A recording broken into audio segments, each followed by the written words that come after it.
Tell me how, I got nothing to say. Tell me why my tombstone is blank. 'Cause I'm not the one who won't try. I'm not letting life pass me by. Don't tell me when the days are less gray. And tell me where is the road to less pain. How many days before I decay? It's getting so hard to get by. Where are all my trophies in life? And he hated the way he was dying, but the moment he turned on the light, he became what he dreamt of at night when he was young and hungry for life. Set to sail to a place I can't say. Live a life worthy of chase. The time is today. New blood in my veins. I won't be the joker in life, playing the part I don't like. And he hated the way he was dying, but the moment he turned on the light, he became what he dreamt of at night when he was young and hungry for life. And he hated the way he was dying, but the moment he turned on the light, he became what he dreamt of at night when he was young and hungry for life.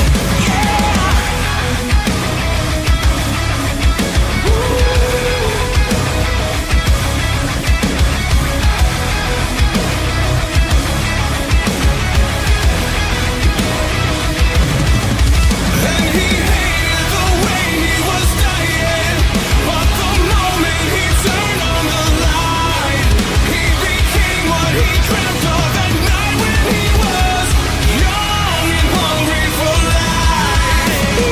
Young and hungry for life. Young and hungry for life. Young and hungry for life. Young and hungry for life.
Oh my goodness!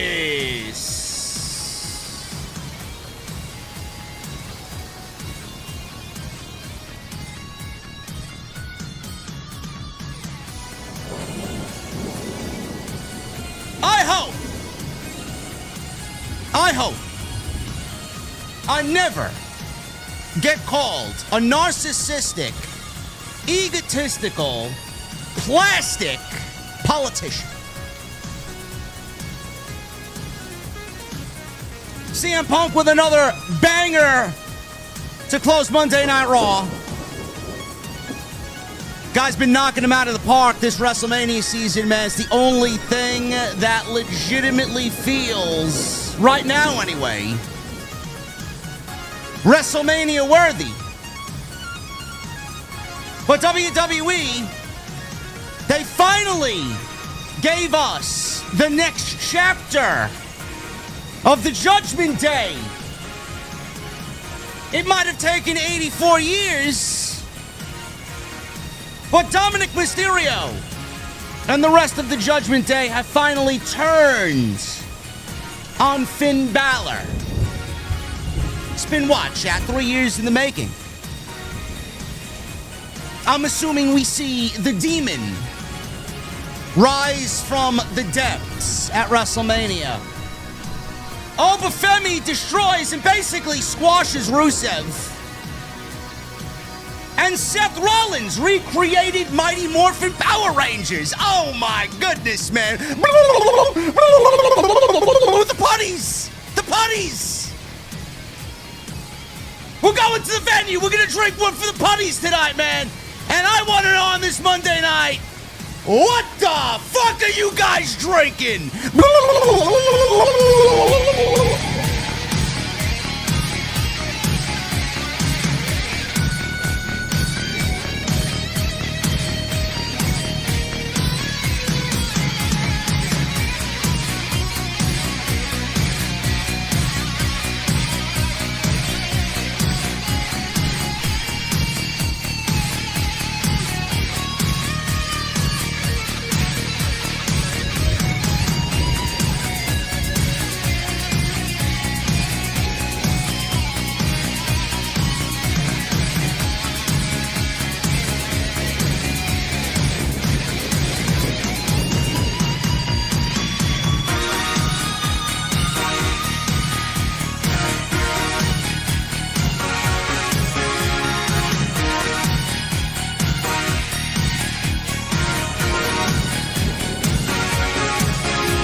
What is going on, guys? Thank you so very much for joining me right here on Off the Script. This is your Monday Night Raw post show for March 9th, 2026. I'm your host, JD, from New York, as always, coming to you live from the OTS venue inside my mother's basement.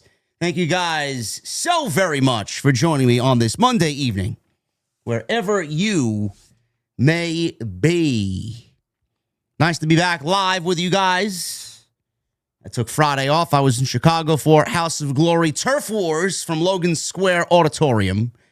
So I missed all of the festivities of Cody Rhodes winning the WWE Championship for a third time. And he is now going into WrestleMania. And he's going one-on-one with Randy Orton. This seemingly has angered the internet wrestling community. This has angered CageMatch.net and all the virgins that live over on Reddit. Don't know what to tell you, man. I'm not going to lose sleep over Cody Rhodes winning the WWE Championship once again, man. Deal with it. We had to live through John Cena. We had to live through babyface Shawn Michaels, or at least I had to. Heel Shawn Michaels was a lot better. We had to live through the fucking big dog, Roman Reigns. Remember that? Yet somehow the IWC wants to convince me that Cody Rhodes winning the title on Friday was worse than any one of those situations. I'm glad I'm not a part of the IWC and that I'm labeled exiled. I don't want to be around such sheer stupidity. We will definitely talk about that tomorrow on TNT because I'm sure me and the Solomons have a lot to say. But I'm glad to be back with you guys here on Monday night. House of Glory was great on Friday night. And I did catch up with SmackDown on the plane ride home on Saturday morning. And I did upload a video for you guys yesterday that absolutely went crazy. It went bonkers. I saw several people clipping the video yesterday on social media. And I had a lot I wanted to get off my chest. And we talked about the story about Cody Rhodes and Drew McIntyre and the fact that Cody won the title and his title run now being disliked botted on YouTube. I haven't checked it today, but it's nearing the expiration date of when YouTube usually reverses such a suspicious activity. See what happens with that. But I did upload that, so please go and check that out. Really great stuff over there. Again, I want to thank you guys for being here tonight. I want to thank everybody that came up to us at the show on Friday night at Logan Square Auditorium. Really great turnout. We were sold out. Great show. Had a lot of great conversations. And I'm looking forward to the next one on March 21st, Brentwood on Long Island. And we are going to do another one very, very soon. So hopefully I see you guys out there. And then the big one in Las Vegas. I already booked my ticket for Vegas. I will be out there for 2 days. I will be out there Wednesday and Thursday, flying home Friday. It's going to be quite the week. So I will be coming to Vegas, and I will be at the House of Glory show at the Palms Casino. So mark that on your calendars. I will be coming to Vegas very, very soon. Speaking of Vegas, WWE tonight, they finally forwarded the Judgment Day storyline. And the Judgment Day finally has turned that page to the next chapter. It's been forever since Finn Balor and Dominik Mysterio have started to develop this tension. And we all wondered what was going on. WWE started it, then they stopped it, then they moved away from it completely. Balor and JD McDonagh went on to win the tag team championships. Dominik Mysterio had 2 runs as Intercontinental Champion.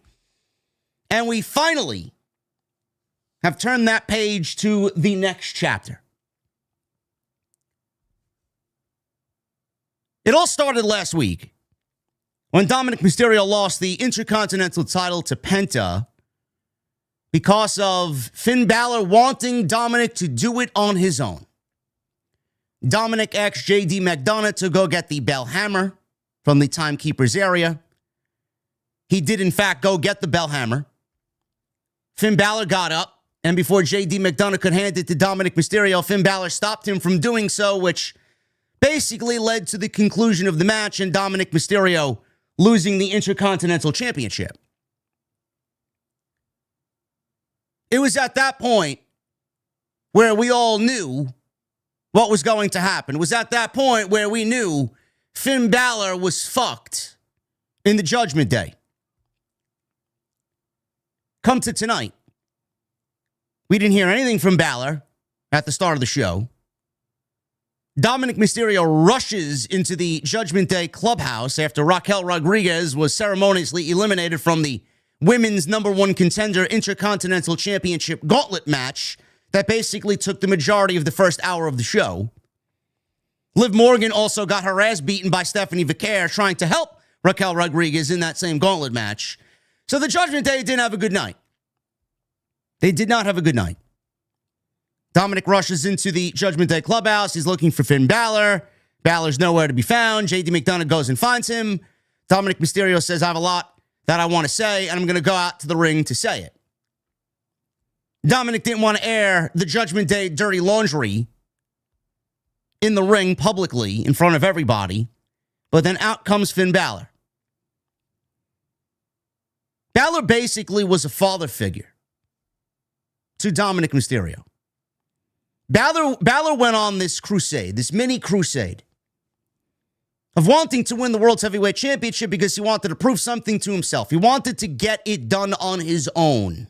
And he told the Judgment Day that he needs to do this on his own. Balor lost in Belfast, right in his backyard. And then he lost again at the Elimination Chamber. He went 0 for 2 against CM Punk. Balor wasn't happy about losing his opportunity at the World's Heavyweight Championship, but he was content that he went out there and did it on his own. The outcome was given to him, and he did it on his own, whether he won or he lost. In that aspect, he felt good about it. He wanted Dominik to do that same thing. He wanted to teach Dominik that that's the way you do things. He wanted to teach Dominik that's the way to be. He wants Dominik to grow up. He wants Dominik to grow up. He's still this outlaw, rebel son of a legend in Rey Mysterio. Doing what he wants, growing his hair out, got the porn mustache. He's got Liv Morgan, who may or may not be a bad influence on him. I mean, that's a very subjective thing. If you got Liv Morgan hanging around you, you're probably better off than most people on this planet. But Finn wanted Dominik to do it on his own.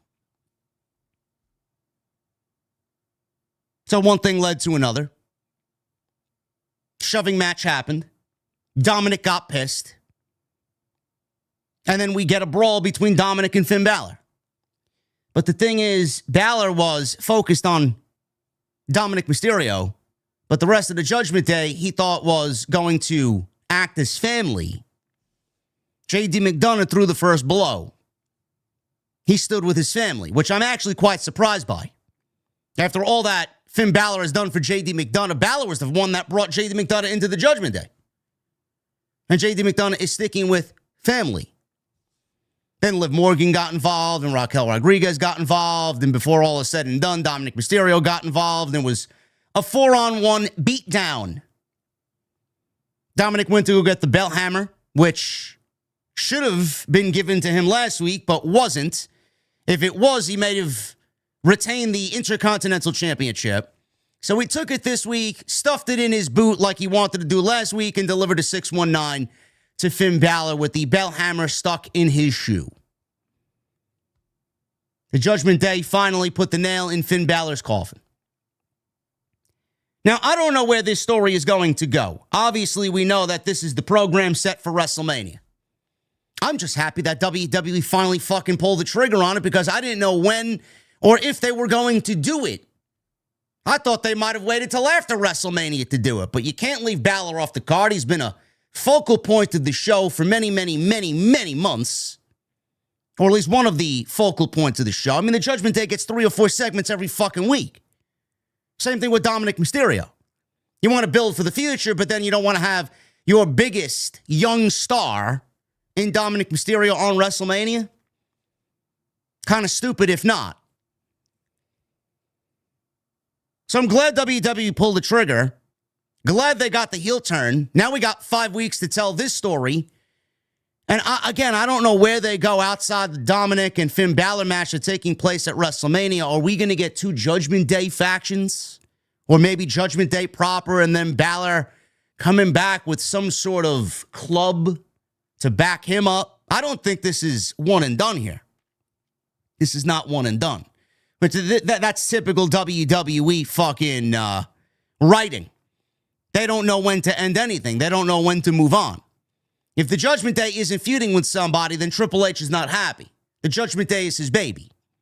He looks at the Judgment Day as New Japan looked at the Bullet Club for all those years. It's basically what he looks when he sees the Judgment Day. He sees his version of the Bullet Club. And the Judgment Day largely has been a great faction that has given us some breakout stars. Liv Morgan, the best work she's ever done has been in the Judgment Day. Dominik Mysterio, his best work has been in the Judgment Day. Rhea Ripley's best work was in the Judgment Day. Damian Priest, his best work was done in the Judgment Day. Rhea Ripley has largely been the most popular athlete on the entire roster. Damian Priest, I can't say the same for. He's actually been lost since leaving the Judgment Day, which goes to show you how important the Judgment Day has been to the overall character development of some of these men and women. Roxanne Perez. We haven't really seen that ascension of Roxanne Perez yet, but it's going to happen in the next 6 to 12 months. This time next year, Roxanne Perez is going to be a much better version of Roxanne Perez than where we see her right now. And Raquel Rodriguez, I didn't really give her much of a shot when she joined the Judgment Day, but she's turned out the best work of her career inside the Judgment Day. The Judgment Day is the second most important faction in the modern WWE era because of what it's done to careers. I'm not looking for the makeup of a group. The Undisputed Era, to me, was the best stable that WWE has put together since the days of the Shield. That went nowhere. And now they're dead. So now you got the Judgment Day. The Judgment Day, when all is said and done, is going to be looked at as one of the most important factions in WWE history because of what they've done. And it all started with Adam Copeland. He asked for Damian Priest. He asked for Rhea Ripley. They got a banger theme song with The Other Side by Alter Bridge, which I dearly miss. And the makeup of the group doesn't even look the same as what Adam Copeland wanted the group to be. He wanted a completely different version. WWE wanted to take his version and add supernatural elements to it. The Judgment Day is basically Triple H's Bullet Club. Is this going to spawn two separate factions? Is Dominik now going to lead the Judgment Day? Is Finn Balor going to lead his own group? Because we got a couple of rumored New Japan talent coming on into WWE. Whether that's still happening or not remains to be seen. But I could see WWE having a faction warfare of sorts with Balor leading his boys from Japan against the Judgment Day and the rest of the Judgment Day led by Dominik Mysterio. All I know is for sure one thing. Dominik Mysterio is basically fucked at WrestleMania. Because Dominik Mysterio now is going to be responsible for dragging the demon out of hiding, basically, and the demon is going to ascend upon Las Vegas, and the demon will rise from hell and basically destroy Dominik Mysterio at WrestleMania. It's basically what's going to happen. So I like what they did tonight. I thought it was a good angle with a lot of heat. Judgment Day got a lot of heat on it. And Balor can't help but be sympathetic towards Finn Balor. And this also is another turning point for Balor. How many years have we asked WWE to start taking Finn Balor to be a little bit more serious? Still waiting for that big singles push that was reported back early last year for Finn Balor. He's in line for a major push. We finally may be getting it. I thought what they did tonight was very good stuff. Very good stuff. Judgment Day, top 5 worst groups of all time. D. Jang is a fucking idiot in the chat. No, they are not. No, they are not.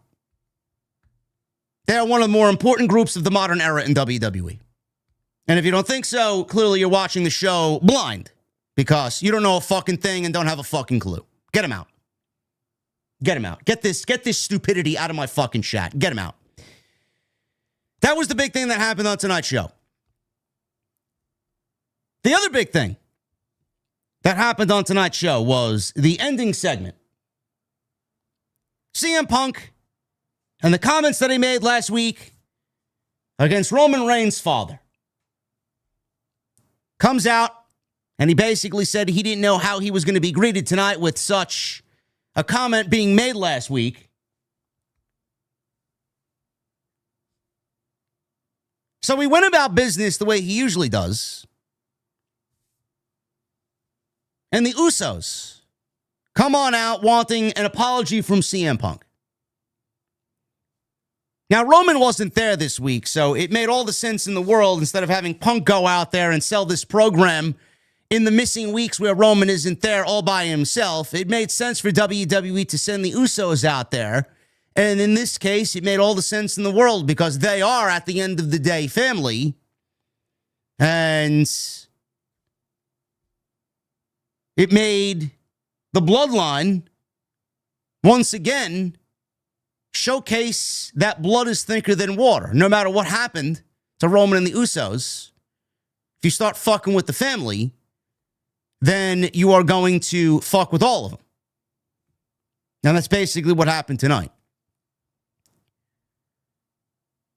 Jey Uso and Jimmy Uso, they went out there, and I know the Usos get a lot of flack, and I know a lot of people shit on the Usos, but I don't think anybody can deny that when they are together, and when they are serious, and they mean business, and they put the yeet shit away for at least 5 minutes,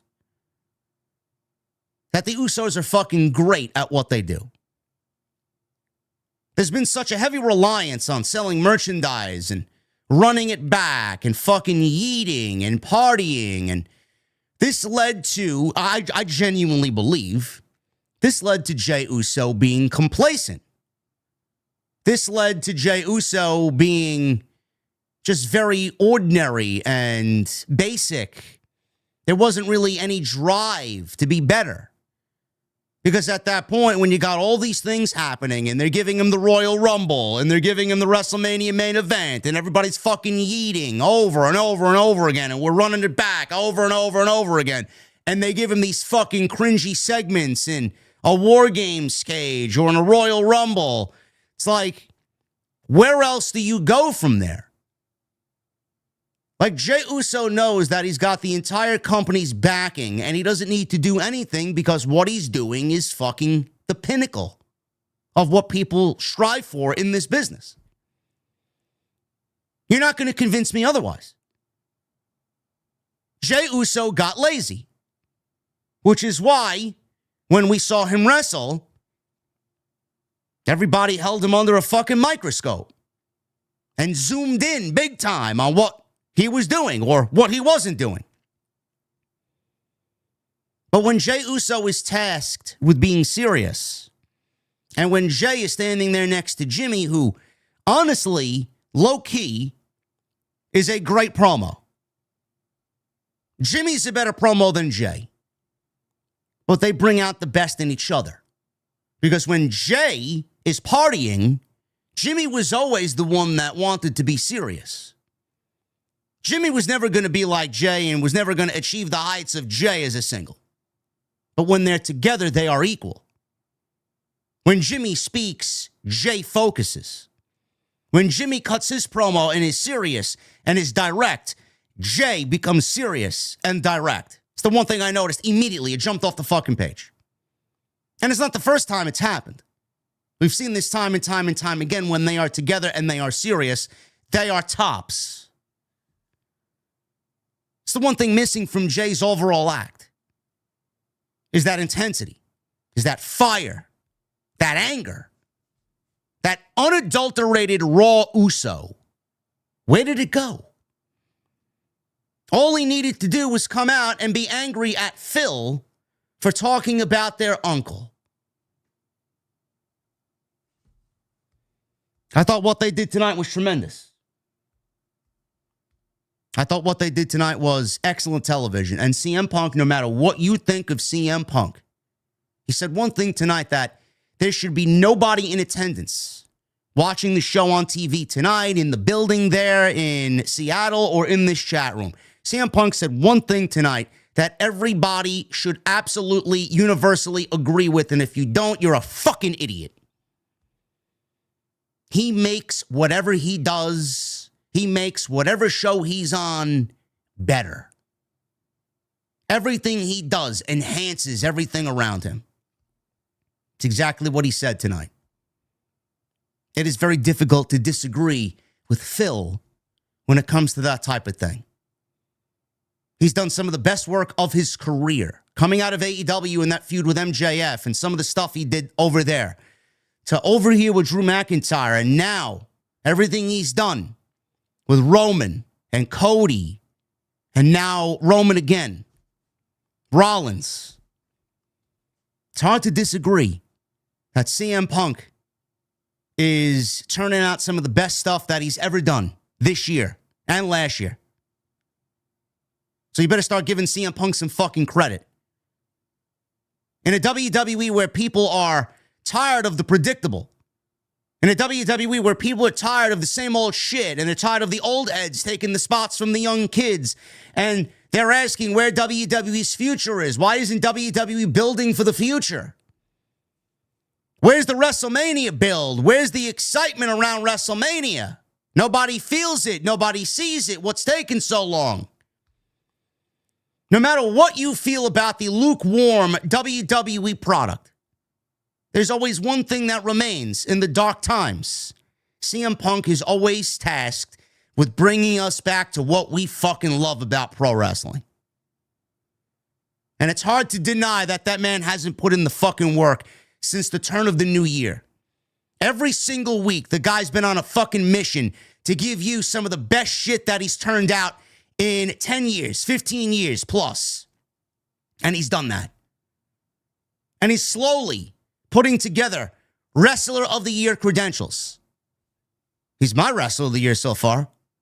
There's been no better performer and no better segment on television than CM Punk in 2026. How many other WrestleMania matches feel like WrestleMania matches? Even with the big bad Cody Rhodes winning the WWE Championship and Drew McIntyre doing great work and Jacob Fatu, a rising star on SmackDown, Randy Orton winning the Elimination Chamber.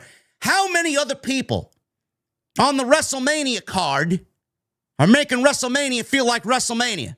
There's only one name that's been there every single week doing that, and that's CM Punk.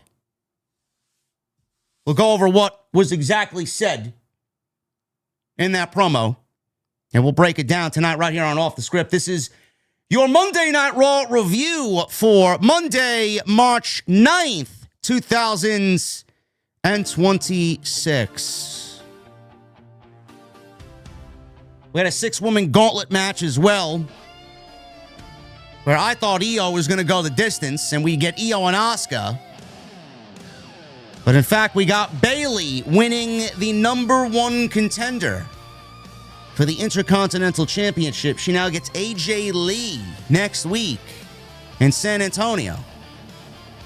We'll talk about that. Io was actually pinned by Ivy Nile. It's not as bad as you think it is because something happened that led to that. At least I didn't predict Ivy Nile to win the gauntlet match. So much. Who? I'll have fun with him tomorrow. And then all but Femi squashes Rusev. Poor Rusev. Hopefully he has a hot, flexible wife that would take care of his burial.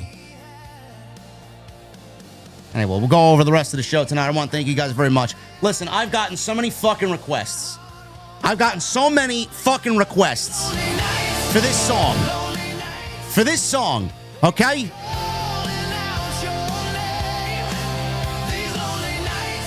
I've gotten so many requests for this song.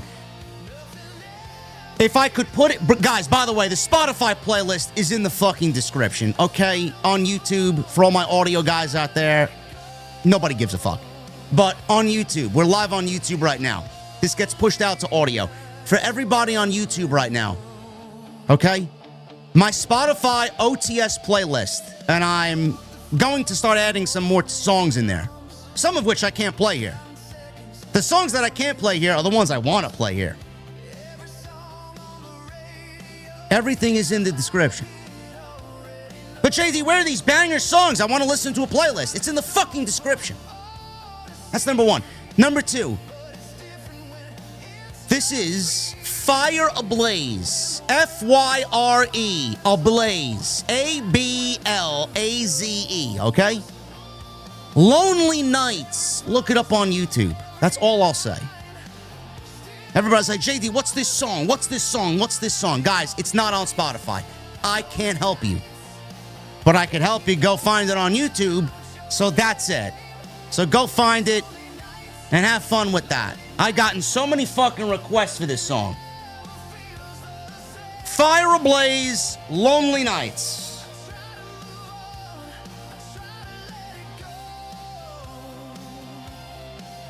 I gotta add more to the playlist. Tonight we're sponsored by Blue Chew, BlueChew.com. We are sponsored by Blue Chew Gold. Code JD at checkout. Save 10% off your order when you use that code JD at checkout, BlueChew.com. Make sure you go and visit for all the appropriate information. We'll talk about them a little bit later. Follow me on social media at JD from NY206, Twitter, Instagram, TikTok, and Cameo. Go check out all the great content that we uploaded this past weekend. Rhea Ripley, Jade Cargill, which apparently angered some people to the point of sheer racism on YouTube. It's quite the comedy act. Quite the comedy act there, bro. Really appreciate it. Point stands. Jade sucks. And this is the biggest test for Jade Cargill. She either swims or she sinks. I'm hoping for the first option. Go check that out. We also talked about Cody and Drew McIntyre and what the botting situation turned into. Hit that thumbs up. Helps us out tremendously. Super chats are open. And we just announced 2 mega matches for House of Glory Las Vegas. Amazing Red will go one-on-one with Bandito. And Zilla Fatu defends the HOG Crown Jewel Championship against Brody King. Oh my goodness. It's going to be a banger show. Banger show. So go get your tickets on sale right now for HOG Las Vegas.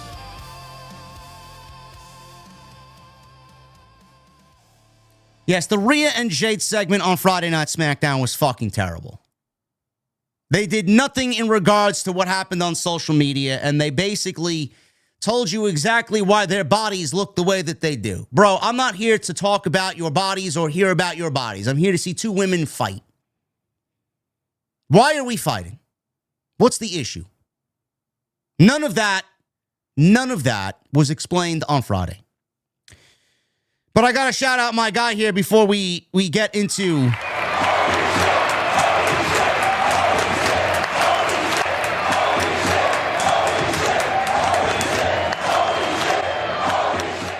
Super chat coming in here from my guy, KMG. Oh, my goodness, KMG.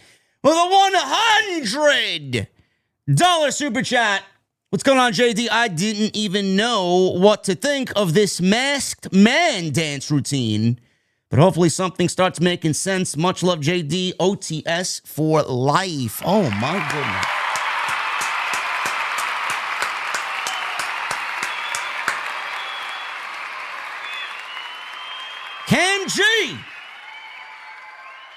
Cam G. Love it, brother. Thank you so very much. Love Cam G. Cam G is a VIP right here on OTS. All right, let's get into this show tonight. We got Monday Night Raw starting things off with Adam Pearce. Adam Pearce stood middle of the ring and said he had some unfortunate business to tend to. He said it's someone who's made himself well known over the last month. He says he knew he was in the building, so he was going to call him to the ring. A man in a black mask ran to the announce desk and stood on it. Suddenly, over a dozen masked men in black surrounded the ring. Now, I'm looking at this, and I immediately think one thing and one thing only.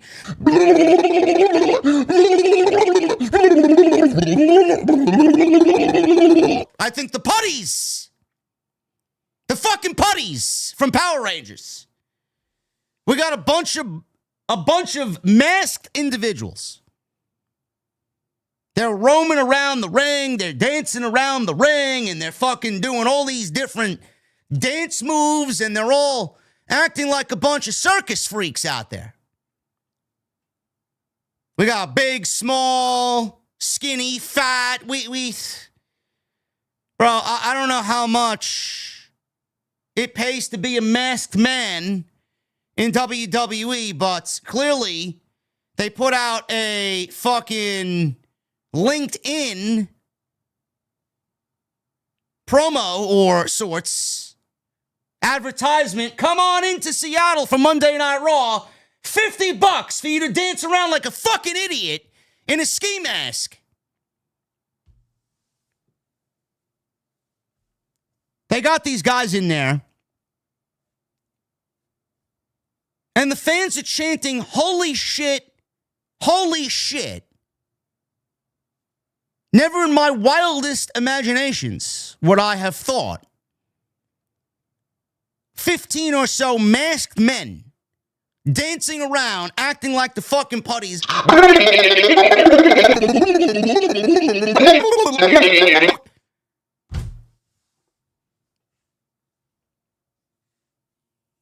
got a fucking holy shit chant. It's got a holy shit chant, chat. The fucking putties got a holy shit chant.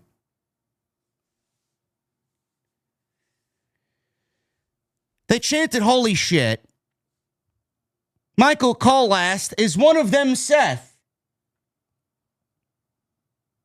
They all gathered and then they ran into the ring and they started running around and, bro, I swear to God, man, the best way for me to describe this is if you're in a mosh pit. So you're watching a band and you're in the pit. Everybody's bumping into each other, and they're all fucking throwing karate kicks at one another. Everybody's bumping into each other, just bouncing around on each other to the fucking sound of just loud-ass guitars blaring at you. They're all dancing around, and all of a sudden, one guy stands in the ring looking at Adam Pearce as the others kind of disappear. They all kind of scatter to the outside. So they all gathered, start bumping into each other. Seth is the only one left standing. He took off his hood and stood alone, and the fans cheered. Whoa!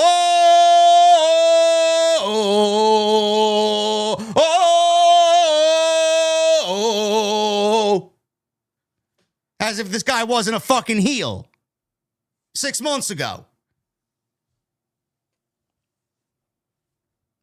Pearce says they've known each other for a long time, and I didn't need any of that.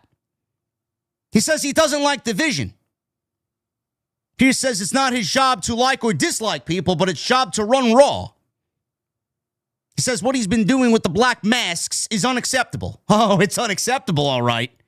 Someone in WWE's got a fucking fetish for a black mask. I wonder what that says about them. He said the Vision deserves it, but Seth had surgery less than 5 months ago, and thus what he's doing is dangerous. He says he's avoided injury so far, but what happens when it doesn't? That's the most important line in the entire promo. It's basically the most important line in the promo, chat. But what happens when it doesn't? He cannot avoid Braun Breaker. Braun Breaker will be returning. All these fun and games and the fucking masks and the dancing around and the fucking cringy garbage that we see, acting as if it's some low-budget Power Rangers fucking fan flick. Braun Breaker's eventually going to put a stop to this shit. That's what that means. He's avoided injury so far, but what happens when he doesn't? Pearce says they should come to an agreement. He said if the Vision gets their hands on him, it's the end of Seth. So Seth stares down Adam Pearce and says nothing. Vision's theme played. Austin Theory and Logan Paul walked out. Logan said ending Seth is a matter of when, not if, and that when is now. Theory says there's a bullet with his name on it, and it doesn't matter how many masked idiots he's got, they're not saving him. He said, consider this, worst case scenario. And then he dropped the mic as if that was some great last line. He hopped on the ring apron. So did Logan Paul. The other masked men then jumped into the ring. Seth put his mask back on. They start moshing again into one another. And then all of a sudden, Seth Rollins once again gets lost into the array of black masks. And they all scramble into the crowd as Rollins kind of disappeared into the sea of masked men. Fans chanted, Logan sucks, Logan sucks. So when the Seth Rollins masked putties disappear, LA Knight's music played. So he made his way out. The Usos are out there. They come on out. And everybody here, the baby faces, took care of the Vision because it was a 3-on-2 situation. So when all that happened, the baby faces have the Vision retreating. Jay decides to run it back because we got a fucking yeet in Seattle. And then that's the way the segment came to a close.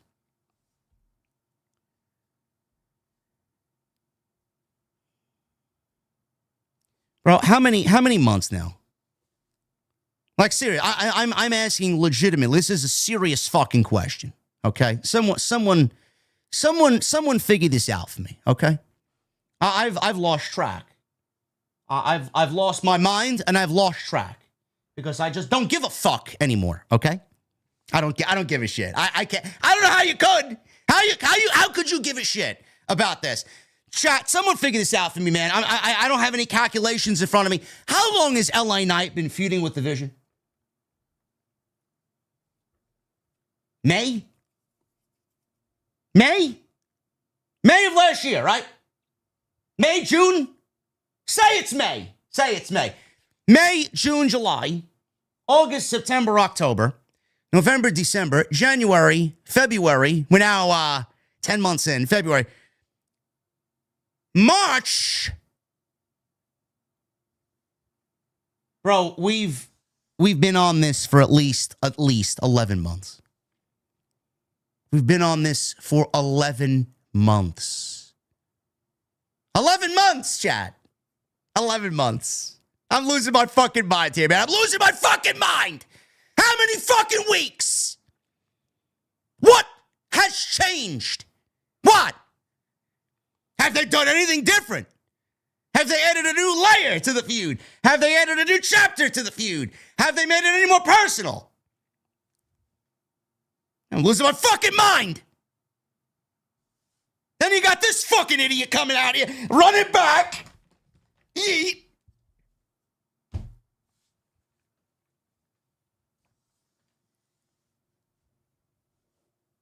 Bro, Monday Night Raw just hired a new writer. They just hired a new writer. I don't have her name in front of me. I got to look it up because she definitely is the WWE new, let's see, hold on, new WWE Raw writer. Alexandra Williams to Vice President and lead Raw writer. Yes. Alexandra Williams has announced her new role as the new Vice President and lead writer of Raw. She shared this exciting news on her LinkedIn account. That's probably where they put out the advertisement for fucking masked men for tonight's Monday Night Raw. $50 per appearance. I'm happy to share that I'm starting a new position as the Vice President lead writer at WWE for Monday Night Raw. She was promoted in January as part of a 3-person leadership structure overseeing Raw's writing team alongside Ryan Ward and Jonathan Backstrom. Bro, legitimately, a week after her announcement that she's now the lead writer of Raw, we get one of the worst segments to open a Monday Night Raw all year. What exactly did I watch? What did we watch, chat? Does anybody want to fill me in? What did we miss? What did we accomplish? That's a better question. What did we accomplish? What did we actually accomplish here? We get Seth Rollins coming out, and we saw how many masked men at the Elimination Chamber? What, 4 or 5 masked men? Same thing last week. We got at least 4 or 5 masked men. Now we got them, bro. They at least quadrupled the masked men. Somebody in WWE's got a masked man. Somebody in WWE's got a ski mask fetish somewhere. Just by default, I'm pointing the finger of blame at Bruce Prichard. I can no longer blame Johnny Laurinaitis and that fucking creep that he is. I can't blame him anymore. I gotta point the finger of blame to Bruce Prichard. WWE storylines have been overtaken by masked men, theft, and unmaskings. It's the basis of WWE storylines the last 12 months. Somebody there has got a fetish. It's quite scary. It's quite bizarre. This is the first angle, the first thing, the first segment that this woman was in charge of tonight. And this may have been the worst that I've seen all year. What the fuck was that? We got nothing accomplished. Rollins is out there. He's confronted by Adam Pearce, who forces him to be out there because Pearce wants to talk to him. And Seth Rollins doesn't say a fucking word. You might as well have had a fucking illusion of Seth Rollins. Like they do for these fucking concerts where you're trying to relive Michael Jackson. It's nothing but a fucking illusion. Kiss is doing it now with Gene Simmons and the rest of Kiss. There's nothing but illusions on stage. Bro, he stood in the ring and said nothing. You do the whole mosh pit dancing number with all your fucking geeks. Then they give way to you. The stage is yours, and you say nothing. Then the Vision comes on out. Austin Theory says a bunch of nothing. Logan Paul basically says, we're going to end you sooner than later. They get beat up by LA Knight and the Usos, and that's it. And then the masked man all dance around. They all dance around into the fucking crowd. Bro, if Braun Breaker ain't coming back, I don't know what the fuck we're doing. If Braun Breaker is not on his way to being cleared for WrestleMania, I don't know what we are doing. I don't. And the best part of it all, is that you got Paul Heyman, who was written off television last week. They gave some fucking stupid medical update about Paul Heyman. He's got a list of injuries after LA Knight drove him to the fucking hospital. Bro, if Paul Heyman wasn't written out of this storyline completely, and they didn't remove Paul Heyman from this garbage completely, you're doing a disservice to Paul Heyman. I hope to God that they have written this guy out of the storyline and he's out of this fucking vision vortex once and for all. Imagine having a guy like Paul Heyman, who's been one of the most important figures in WWE history, probably one of the most important figures of the last 7-8 years in WWE. And you got him in this fucking group with this fucking garbage written by this fucking writing team. Do you believe this shit? Awful. Just awful, awful fucking television. If Braun is not on his way back, I don't know what we're doing. I really don't. And for all the geeks out there that want to cry in my comment section, oh, but Rollins isn't clear, JD.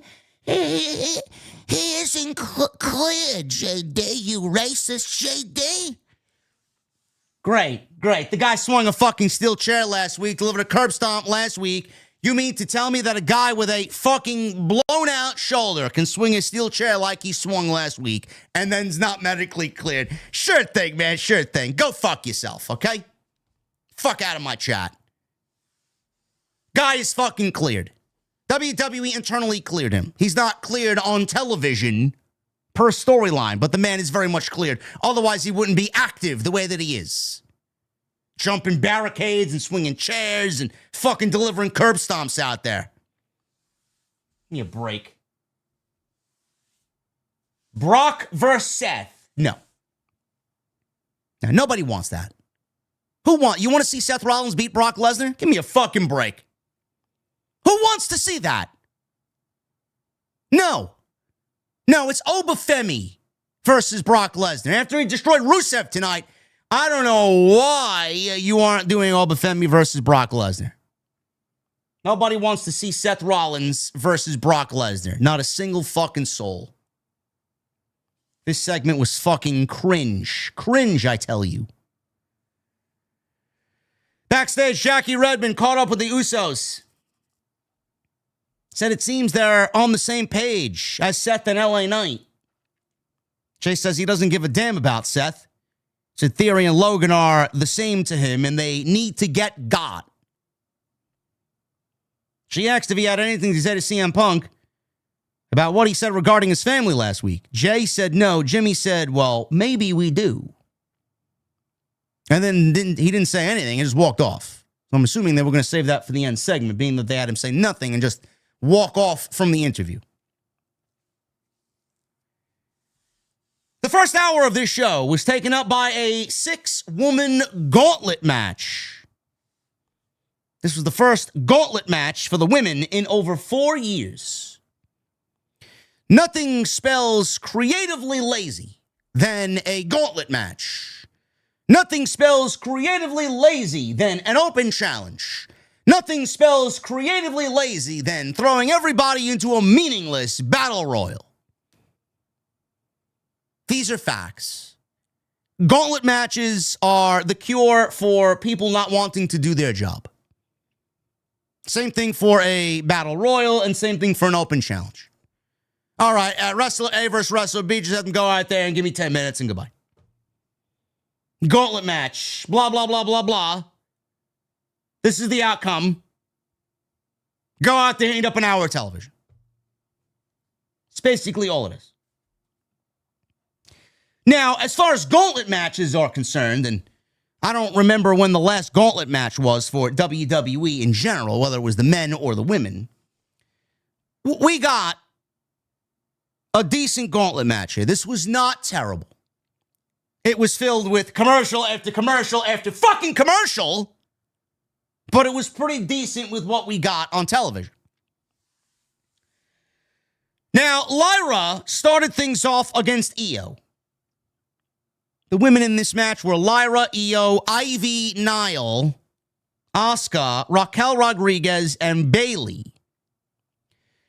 So, again, as far as gauntlet matches are concerned, this wasn't bad. It was actually pretty decent. And this was all for the number one contendership for the Intercontinental Championship.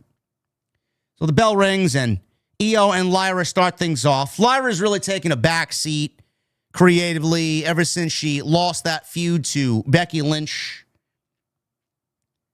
Io lands a missile dropkick on Lyra, connects with a dive on Lyra, dumps her back into the ring after diving on her outside. Lyra knocks Io off the top rope and delivers a dropkick to Io through the ropes. That wrecking ball dropkick that she does through the ropes, that's exactly what she did to Io. So Lyra throws Io back into the ring, and she goes for cover. She gets a 2 count. Io kicks out. Lyra is dropping elbows on her, elbow drops. She begins working Io's leg. Io catches Lyra with a big flapjack. Io and Lyra then exchange right hands. Io delivers a backbreaker to Lyra and then connects on the bullet train. Io goes up to the top rope. Lyra trips her up. Both women are on the ropes. Lyra delivers an enziguri, connects with a DDT, which she kind of fucked up, but managed to get at least most of it. Follows it up with a fisherman suplex, goes for a pin. Io kicks out, and before you know it, Lyra found herself on her back, goes up top, delivers the over the moonsault to Lyra, and 1, 2, 3, Lyra is eliminated by Io, and Io survives Gauntlet number 1. Lyra is eliminated. Rodriguez is out next. Io looks to land a suicide dive on Raquel, but she catches Io. You go to the well once too many times, it's not going to work. They'll eventually catch up to you. Rodriguez catches Io, but Sky escapes her grasp and levels Io with a big clothesline. Rodriguez then dumps Io back in the ring and delivers a corkscrew elbow. Signature Raquel Rodriguez off the second turnbuckle. Goes for a cover. Io kicks out. Rodriguez sends Io crashing into the announce desk, face first. She then dumps her back into the ring. And then she sends her crashing into the corner and starts firing off elbows. She sends Io crashing into the mat with a big suplex. Goes for a cover. Io kicks out. Io comes fighting back with a Hurricane Rana on Rodriguez. She then lands a missile dropkick off the top rope and then delivers the bullet train to Raquel. And then she goes up top Raquel's on her back. She wants over the moonsault. Liv Morgan appears. She comes out and distracts Io. This obviously leads to Raquel tripping her up and gaining the advantage. Stephanie Vaquer runs out, and then she attacks Liv Morgan, and then they start brawling up the entrance ramp and back into Gorilla. So this obviously opened the door for Io to land a crossbody on Raquel and roll her up in a small package. So she went from the crossbody to a small package in one fluid motion, 1, 2, 3, and Io pins Raquel Rodriguez because of the assist from Stephanie Vaquer. So Io now beats Lyra and beats Raquel. At this point, I'm like, just send Io all the way through the gauntlet match. It's exactly what people would want. So Rodriguez lost, and like a true soul loser, Rodriguez sends Io crashing into the ring post on the outside, face first, and then throws her in the ring and delivers a Tejana bomb, or not actually in the ring. She dropped Io on the apron of the ring with a Tejana bomb. Ivy Nile enters the gauntlet, throws Io into the ring after Raquel done the deed, and she pins Io Sky. Ivy Nile pins Io Sky in the Women's Intercontinental Championship #1 contender gauntlet match without lifting a single finger to do anything to Io. Ivy Nile.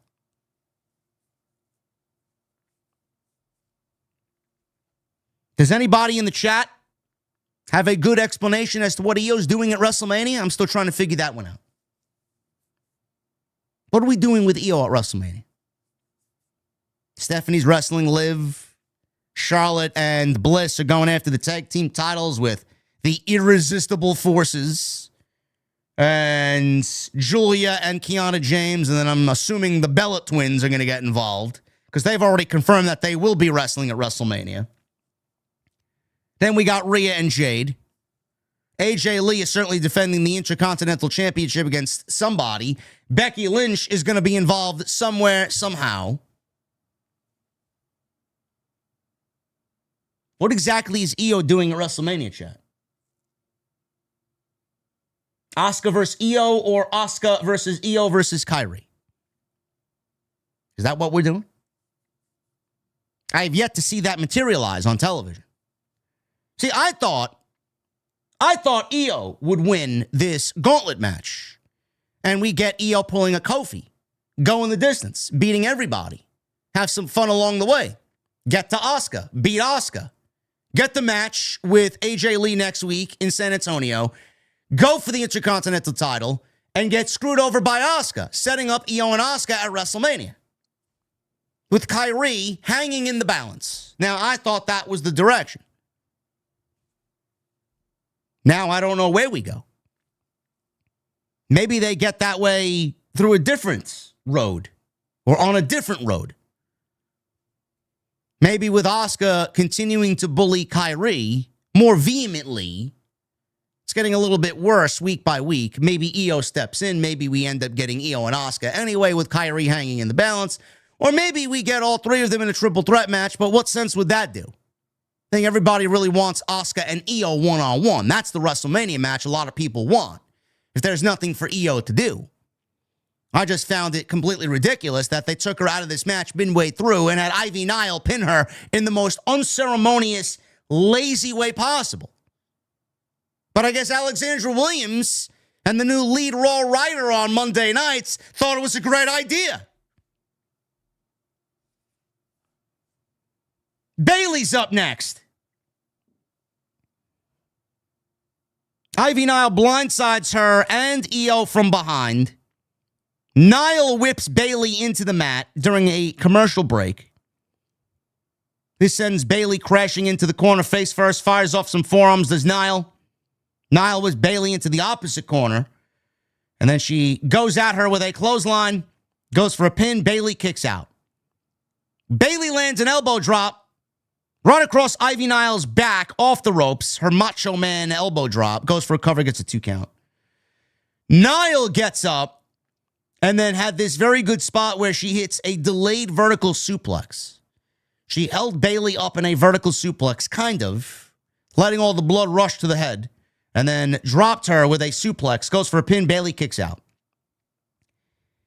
Bayley lands an elbow drop on Nile off the ring steps as both women are on the outside. As Ivy Nile is hanging off the ring apron, she follows it up in the ring with a Bayley to belly to eliminate Ivy Nile. So Ivy Nile is now eliminated. Asuka is the final entrant in the match. Asuka is the last test for Bayley here on Monday Night Raw. Asuka entered with Kairi Sane. Bayley immediately nails her with a suicide dive. We go into a commercial break. Asuka had control through the break.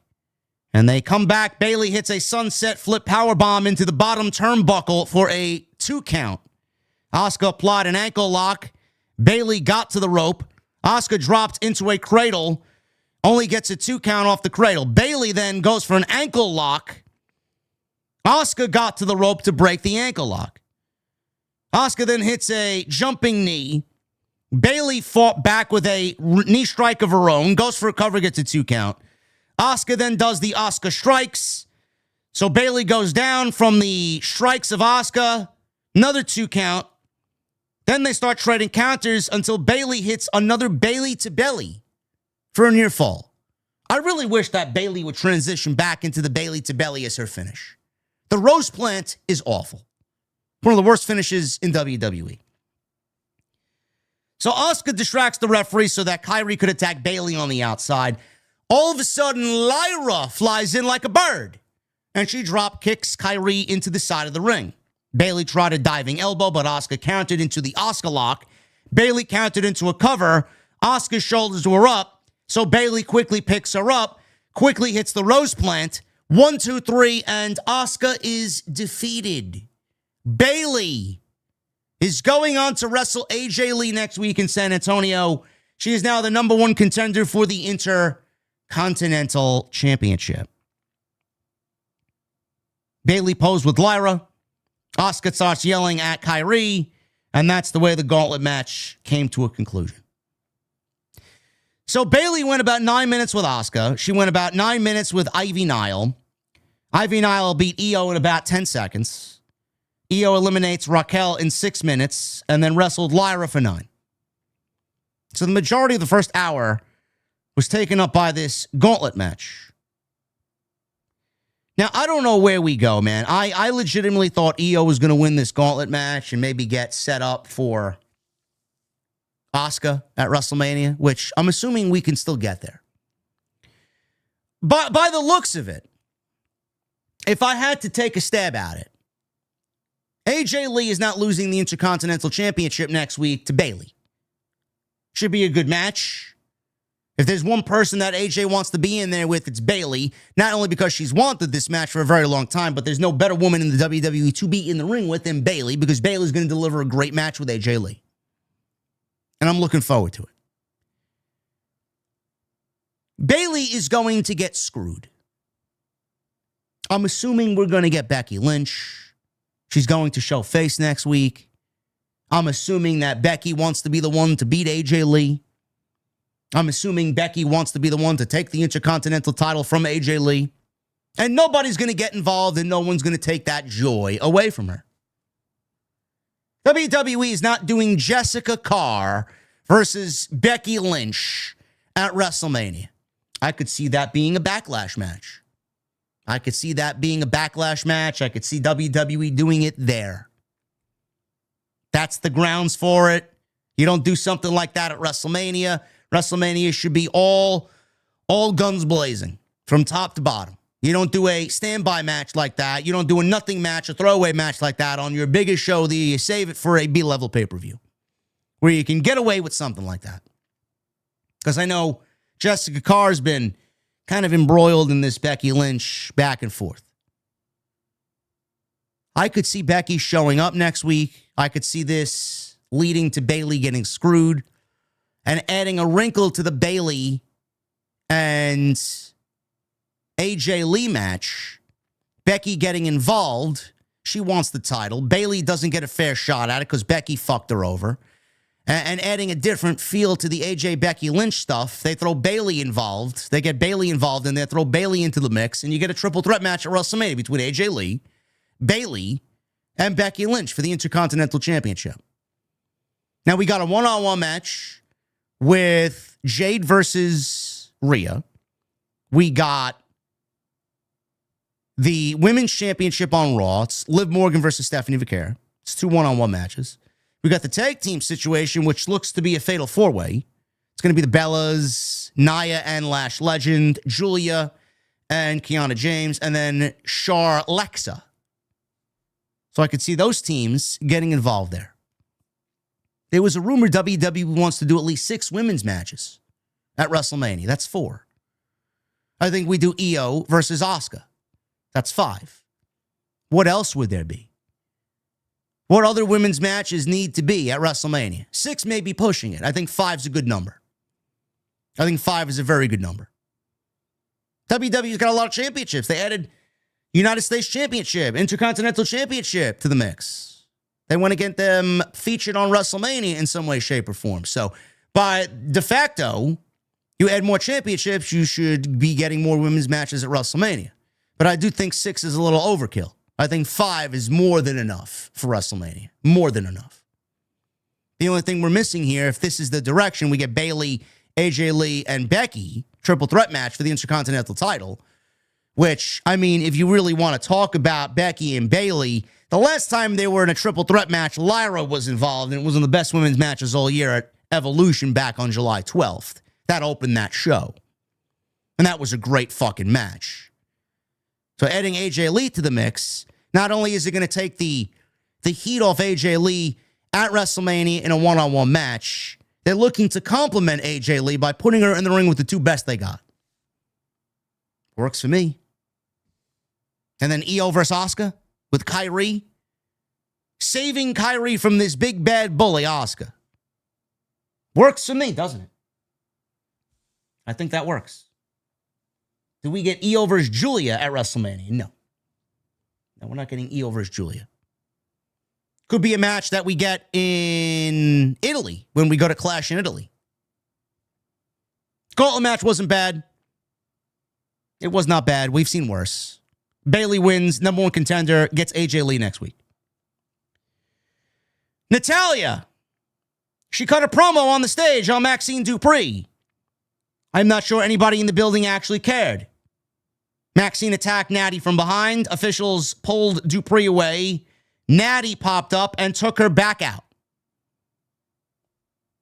Yay. Danhausen. Danhausen approached the original El Grande Americano. He wanted to try on Gable's Americano mask. Americano told him the first rule of lucha is don't touch a luchador's mask. He then told him to leave Danhausen. Leave. So Danhausen opted to curse him. Americano then uttered curse like he was laughing about it. Cursed. Fuck out of here, man. What are you, a geek? But it also bothered him because he realized what happened to Dominik Mysterio last week on Monday Night Raw. And in the distant background, we got the Americanos led by Kaiser kind of lurking. He was lurking in the background like one of the putties out in the opening segment.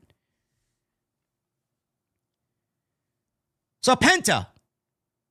He was supposed to wrestle Chad Gable tonight. Gable Americano. That match did not take place. Penta came out. He's got the new Intercontinental Championship that he won around his shoulder. Cut a decent promo here in English. He thanked his friends, his family, company, the fans. He thanked everyone who believed in him. He also thanked himself because he believed he could achieve the Intercontinental Championship. The title was not just for him, but it was for everyone who did not give up. He represented all of them. He was their Intercontinental Champion, and he was ready to make history. He cut the rest of the promo in Spanish, And then the fans gave him a standing ovation. So Penta defends the Intercontinental Championship against El Grande Americano. But it wasn't the El Grande Americano that was advertised. It was Kaiser who comes on out. Because you remember Danhausen cursed Gable Americano, you see. You are cursed. Danhausen is nothing more than a mascot for WWE who flings t-shirts into the crowd and does "You are cursed." It's innocent enough. At least it makes for entertaining television, as long as I don't have to see the man wrestle. So we were supposed to get Gable. We got Kaiser because Danhausen cursed Gable, and then the Americanos were lurking in the background. So while he got cursed was Gable, he got attacked, and that's why the curse worked very quickly this week. It worked quicker than the curse put on Dominik, because he had to wrestle 12 minutes against Penta and lost the title. Gable didn't even make it to the ring, and he got cursed by Danhausen and was gone in about 30 seconds. So this match with Kaiser went 12. Chad, I got to be honest with you, man. I think Kaiser's done a great job. I think Kaiser's done a great job with the Americano stuff. I think Gable is fucking fantastic.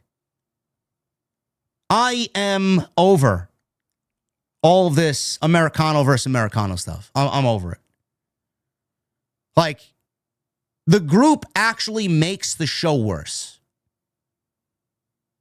Like, Kaiser's great, and Kaiser's going to win. Whenever there's an unmasking, which has been a fetish lately by company officials, Gable's going to get unmasked. And we're going to get Chad Gable back to being regular Chad Gable. And we very much need that. The fact that Kaiser is absolutely killing it in AAA, it would be criminal to take this gimmick away from him.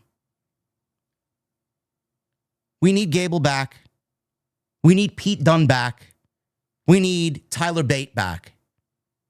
If there's one thing I want WWE to do after WrestleMania, it is fix the men's tag team division. I don't know how we do it. In fact, I don't give a shit. We need to get the tag team division back in order. And I'm not talking about one brand and then the other brand. I'm talking about getting this back to being a cohesive unit. I've said this for years. The fact that you are hiding two of your, I don't want to say promising talents. Like, they're beyond promising. They're absolutely fucking non-existent. Like, you don't even know who they are anymore. The fact that you got Pete Dunne, who is an acclaimed pro wrestler, and Tyler Bate, who's fucking fantastic, hidden away behind two fucking goofy masks and away from a tag team. It's insane to me. After all this time, you didn't even give them a chance to get over. You didn't give them an opportunity to win the fans over. Yeah, we'll just throw them behind these masks and fuck them. WWE has the Women's Tag Team Championships float between Raw, SmackDown, and NXT. Why are we operating? Again, I feel like a broken record. Why are we operating with the men's tag team titles differently? We need one set of men's tag team titles. One. If you have tag teams floating from Raw to SmackDown to NXT, it's going to make all the shows a little bit better off in the end. The Monday Night Raw tag team division is basically worthless. It's not even, they don't even have a division. It's non-existent. There's no tag teams. The Usos have already run through every tag team. The War Raiders, they were buried by Oba, and then Alpha Academy, and the New Day. Done, done, done. Goodbye. It's all over. SmackDown, did you watch SmackDown on Friday? They had a number one contendership gauntlet match. 2 gauntlet matches in the same week, man. Jesus fucking Christ. Has WWE completely gotten lazy? They did a gauntlet match on Friday. Bro, I swear to God. I mean, if you wanted a show and a segment on a wrestling show to put you to sleep, go watch that tag team turmoil match on Friday. Bro, the Garzas are fucking great. They really are. The fact that they are the best moving tag team outside Fraxium in the division and they don't get fucking used is fucking insane to me. But they've never been given an opportunity to win the crowd over with who they are. They've never been given an opportunity to win the crowd over by working their character or gimmick in front of an audience. They're just two fucking scrubs, according to WWE, who are not good enough to be on television, but we'll use them when we need to because we got to find out who the number one contenders are. And they actually won the fucking match on Friday. So we got the Garzas as the number one contenders against the MFTs. There's no reason why these tag team divisions need to be separated. Zero. Been saying this for years. The women operating differently than the men. Why? Why? Half the women's division on Monday Night Raw is working SmackDown because there's nobody over there, and vice versa. This Americano shit's got to go. It's got to end. The bell rings. Penta takes out Kaiser with an enziguri. Big chop in the corner. Kaiser delivers a hurricanrana to Penta. Penta comes back with a big kick. And Grande is just absolutely leveling Penta with some big right hands. Penta fires off right hands of his own on Kaiser in the corner, delivers a backstabber. Kaiser follows it up with a clothesline and clotheslines Penta out to the apron. Penta took out Grande with a enziguri. Big chop to Kaiser in the corner. Kaiser delivers a hurricanrana to Penta from in the back, and we come back from the break. Penta takes out Kaiser with a kick. Grande starts raining right hands on Penta. Penta fires off right hands on Grande in the corner and then delivers the backstabber. Penta looks to land a springboard DDT, avoids it. Penta delivers a modified Bronco Buster, flies over the top rope, took out Kaiser with a tope con hilo on the outside, and then goes to the top rope, lands a right hand on El Grande, Americano. Penta goes for a pin, but Kaiser kicks out. Penta levels him with a super kick. He sets up for a Mexican Destroyer.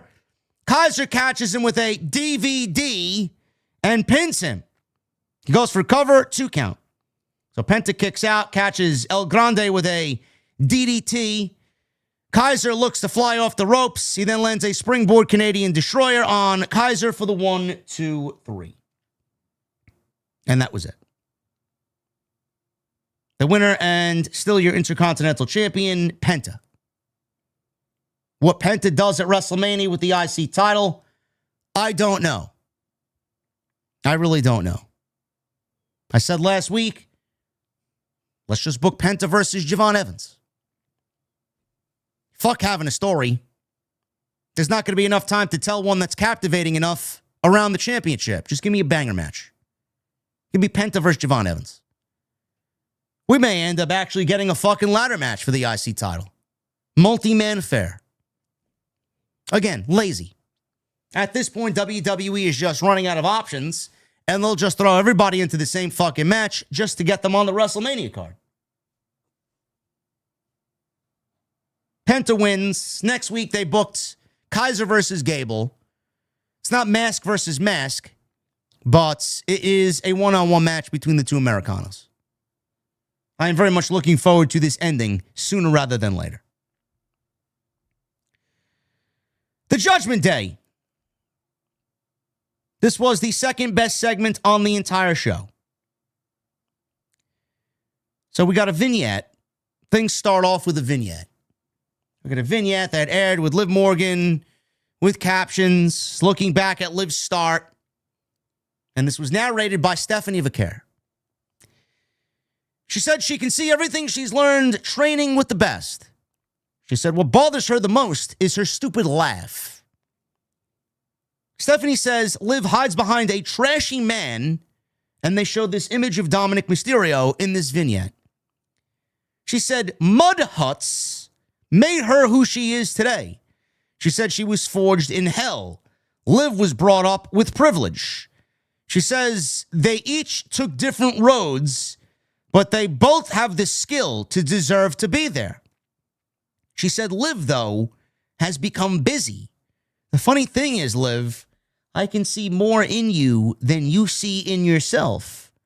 She said she sees herself as a dumb blonde, so she takes shortcuts. She said at WrestleMania, she will bring the blood, the sweat, and the tears and all of her experience and use it to continue making history. You know, until Stephanie gets a hold of the English language, which she has gotten immensely better over the last few months, I don't know why we just don't get segments like this, which make her actually look great. I don't know what the problem is. Is it too much to ask?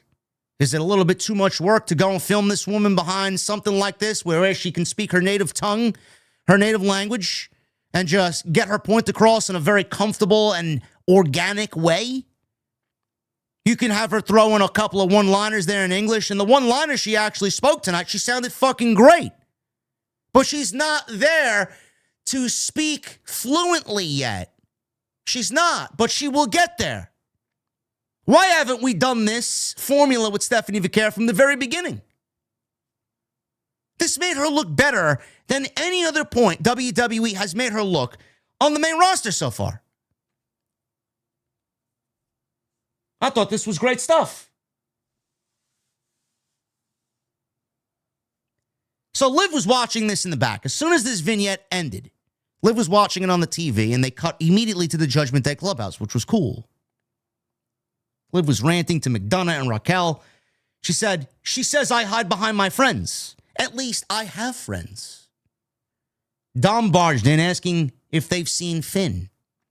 McDonagh said, no, I'm going to go find them. Dom says he was heading to the ring. He's got something to get off of his chest. So Dominik walks out with Liv and Raquel. He insisted he should still be the Intercontinental Champion and insisted that he should have had a rematch tonight. He says it's all Balor's fault. He says he didn't want to air their dirty laundry publicly in the ring, but he couldn't find him. He called him, and Balor ended up coming out to the ring with JD McDonagh to his theme song. Not the Judgment Day theme song, his theme song. Dominik asked Balor if he has anything to say. Balor said regarding last week, Dominik would indeed still be the Intercontinental Champion if not for him. For that, I'm sorry. At least he apologized. He says he was trying to teach Dom a lesson. He said Judgment Day is a family, and they'll always have his back. He said Dom told him he wants to be the greatest Mysterio of all time, and he can be. But to be the greatest of anything of all time, sometimes you have to fight your own battles. Balor said for 2 years he's been trying to guide him, but the longer he tries, the more he realized maybe his dad was right, and that Dominik is just a spoiled little prick. Dom ended up shoving Balor. McDonagh tried to calm Balor down. Balor caught Dom with a Pele kick, and this was fucking great. That was awesome. He took off his jacket. He was pretending like he was just kind of taking his jacket off, and then in one fell swoop, he did a backwards Pele kick. That's a great fucking spot. So Raquel held Liv back, and then JD McDonagh pulled Balor away from Dom. So now they're in separate corners. You got Raquel, Liv, and Dominik in one corner, and JD McDonagh and Finn Balor in the other. Now this looked to be like a separation of the Judgment Day here, visually. Dominik breaks away from the ladies, charges at Finn, but Balor comes roaring out of the corner and hits a sling blade. So Michael Cole said Dominik snapped. JD McDonagh then clotheslines Balor and charges at Dom. Fans start booing. Liv then joins in on the beating on Finn. Because JD went to go back Dominik away, Liv took it upon herself to start raining blows down on Finn Balor.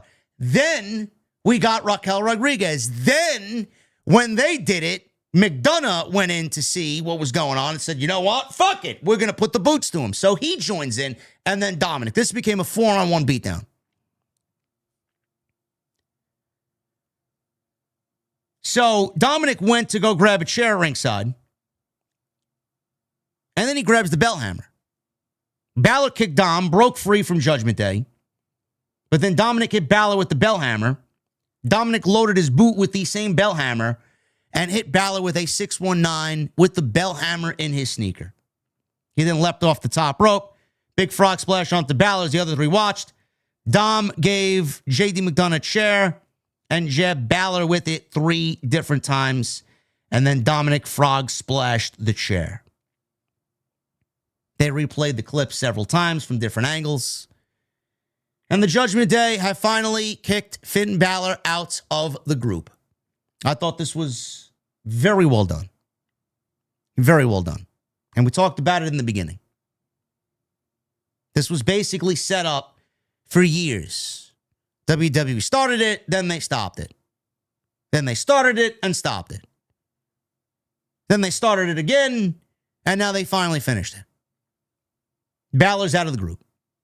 All because Balor told Dominik he wanted him to be the best Mysterio of all time, but you can't do that if you're going to take the shortcuts. I tried teaching you that's not the way. Clearly, Dominik didn't listen to Balor because Balor tried it his own way and ended up being a loser. So Dominik was going to continue to win matches by the way he saw was best, by cheating and by using suspicious and nefarious actions. Finn tried to get a hold of Dominik and get him on the right path. Dominik didn't want to listen. Finn Balor forced that on Dominik. Cost him the title. One thing led to another, and now he's out of the group. I don't know where this goes as far as the split in the Judgment Day. We got McDonagh, we got Dominik, and we got the ladies. And Roxanne Perez is still not back yet. Are we adding another dude to the Judgment Day? Are we going to add another member to the Judgment Day? Is Balor going to get his own faction? We heard about Evil coming in. Evil may be coming into WWE from New Japan Pro Wrestling.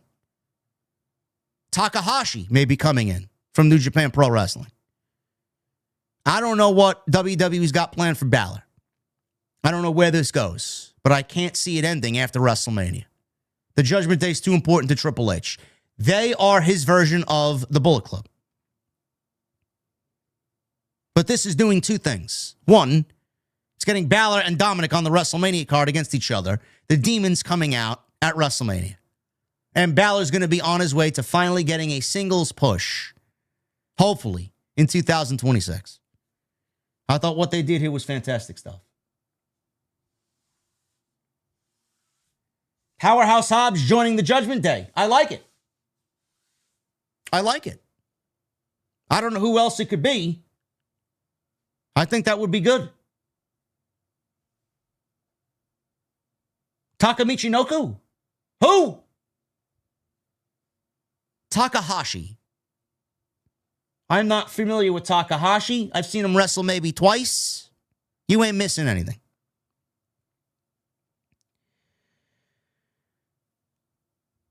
Adam Pearce was backstage with Javon Evans. He said that this is going to be a huge year for Javon Evans. Evans says he wouldn't let him down. Kofi Kingston and Grayson Waller walked up to Javon Evans. Kofi asked Waller to give him a chance to speak to Javon alone. Kofi apologized for last week. He says he sees a lot of himself in Javon Evans. He says he used to be that young kid doing moves no one else did. He says he took that and became WWE champion. He said Evans can reach that level too, but he needs the right team around him.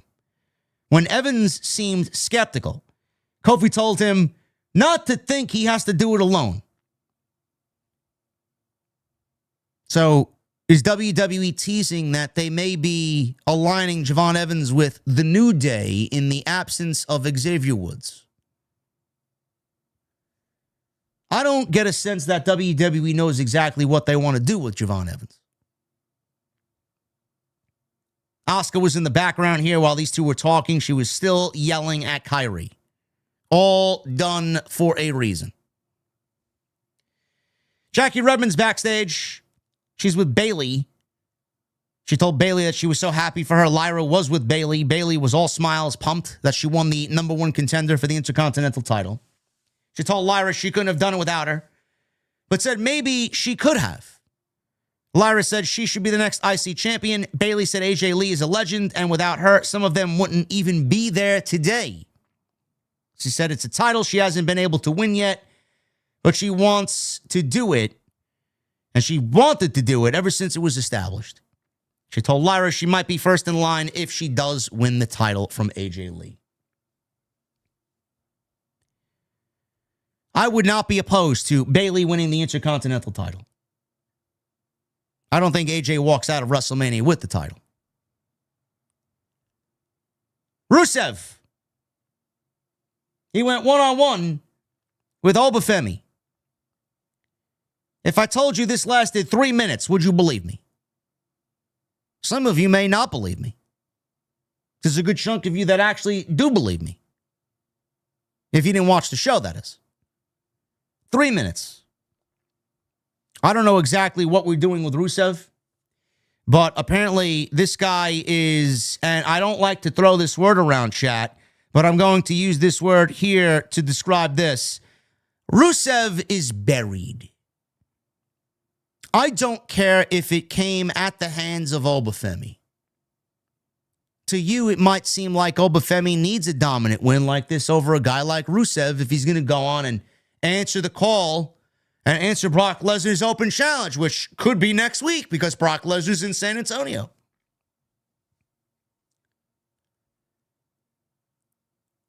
Bro, this should have at least went 10 minutes. At least. 3 minutes is criminal. Criminal. This is the same guy they had battle for the Intercontinental title with Dominik and Penta, and he had that great series of matches with Sheamus. Remember that? Pepperidge Farm remembers. What happened to that Rusev? Or can we not push Rusev on television when Sheamus is not on television? Which is it? Bro, what are we doing with Rusev?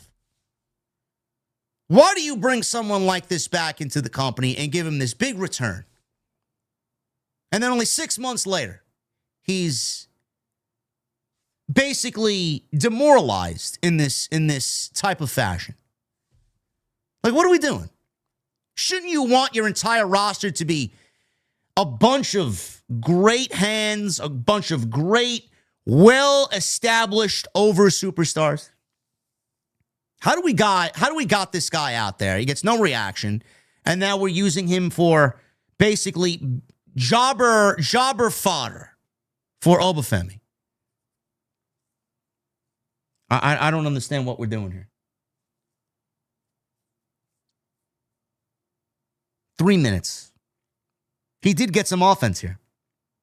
Rusev kicked him off the ring apron at one point, drove him into the ring post, hit a spinning heel kick that sent Oba into the announce desk. Rusev hit a Machka kick in the ring, but Oba came out of the corner, exploded with an uppercut. Femi followed with his big toss. I don't know what he calls it, but he tosses his opponent across the ring, and then he hits the fall from grace, and that was it. 3 minutes.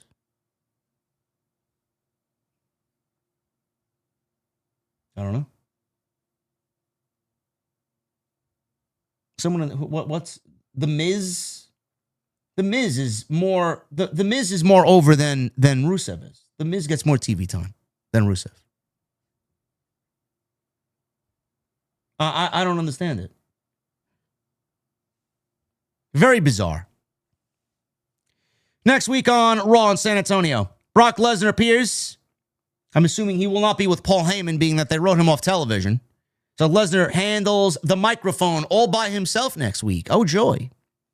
AJ Lee versus Bayley, Women's Intercontinental title. Roman Reigns is there. And then El Grande Americano versus El Grande Americano. Main event segment. CM Punk. Punk comes out, gets a big reaction. Par for the course for CM Punk. Everybody was wondering how CM Punk was going to handle this feud now without Roman being on television consistently until at least the middle of the month. He's in the middle of the ring. He said he wasn't sure what the temperature was going to be for him in the room after last week's comments.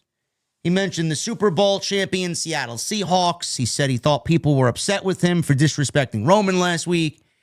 He says he knows for sure that Roman has never disrespected him once in his career. Punk said, I don't know. Hold your breath. He might show up. Because fans were chanting OTC, OTC. Punk said Reigns has never respected him, but he will force him to. He said titles in sports are made to find out who is the best. Those best go on to defend their championships. He said the world title was created because Roman shunned his championship responsibilities and refused to defend his titles. He said fans deserve a fighting champion. He says when he defends his title, his opponents have to level up. That applies to verbal sparring. Punk says he will leave you dumbfounded and slack-jawed. He says he did that to Roman last week. Last week, he lowered himself to Roman's level, though. He was interrupted by the Usos. At this point, he was interrupted by Jimmy and Jay. Jimmy stared at Punk as both Usos are in the ring. Jay's pacing back and forth like a wild animal. Jay insisted Punk apologize right now. So he wasn't even waiting. He was just going right for the kill. Punk asked why Roman was sending his cousins out to the ring to do his dirty work. Jimmy says this doesn't have anything to do with Roman. It has everything to do with respect. He says they're face-to-face out of respect. He didn't call him Punk. He called him Phil. He says he has respect for his character. He has respect for speaking from his heart and going through obstacles. He says when things are tough, he just blows right through them. He doesn't take a shortcut. He said Punk calls himself the voice of the voiceless. He said Punk disrespected their late uncle. Our uncle doesn't have a voice. It's best if you apologize. Punk stared at Jimmy and said, you're right. You're right. Said Jay was coming in a little hot. Says he's not spiritual, but if they believe he can hear them, he hopes that he hears him say this. We're friends, and your entire family and me go back a lot longer than people realize. He said he knew Alpha better than Sika. He says he sat under the Wild Samoans learning tree. He says it was a thrill to get to sit in the back of a pickup truck with Samu of the Head Shrinkers and have him drop knowledge on him. He says he respects everyone in his family, and they've all shown him respect, except that one son of a bitch. He says he was very thankful to the Anoa'i family. He says their uncle gave him a roof over his head, a hot plate of food. He even babysat Lance when he needed to. And he took great pride in that, Lance Anoa'i.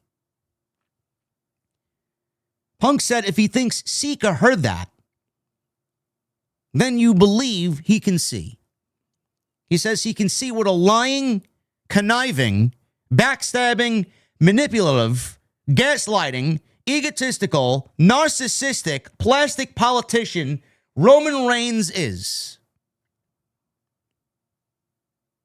Jay said this isn't about Roman, though. We need you to say, I'm sorry. There's this long pause. Fans chanted, say you're sorry. Roman thought about it. He shook hands with Jimmy and said, I'm sorry. He shook hands with Jay, said, I'm sorry. Punk said, I'm sorry. I'm sorry that Roman treated the two of you and the rest of the family like garbage for years and never once came out here and apologized. I'm sorry Roman disrespected Dusty Rhodes, the father of my friend Cody, when he called him irrelevant, but he's not on the hook for apologizing. He says he's sorry Roman has tricked the Samoan family and the fans, that he doesn't give a single damn about any one of them, because if he did, and if he cared about you or the people or me or this company or this business, he'd be standing in the ring talking to him right now instead of me talking to his young boys. He shoved the mic at Jay.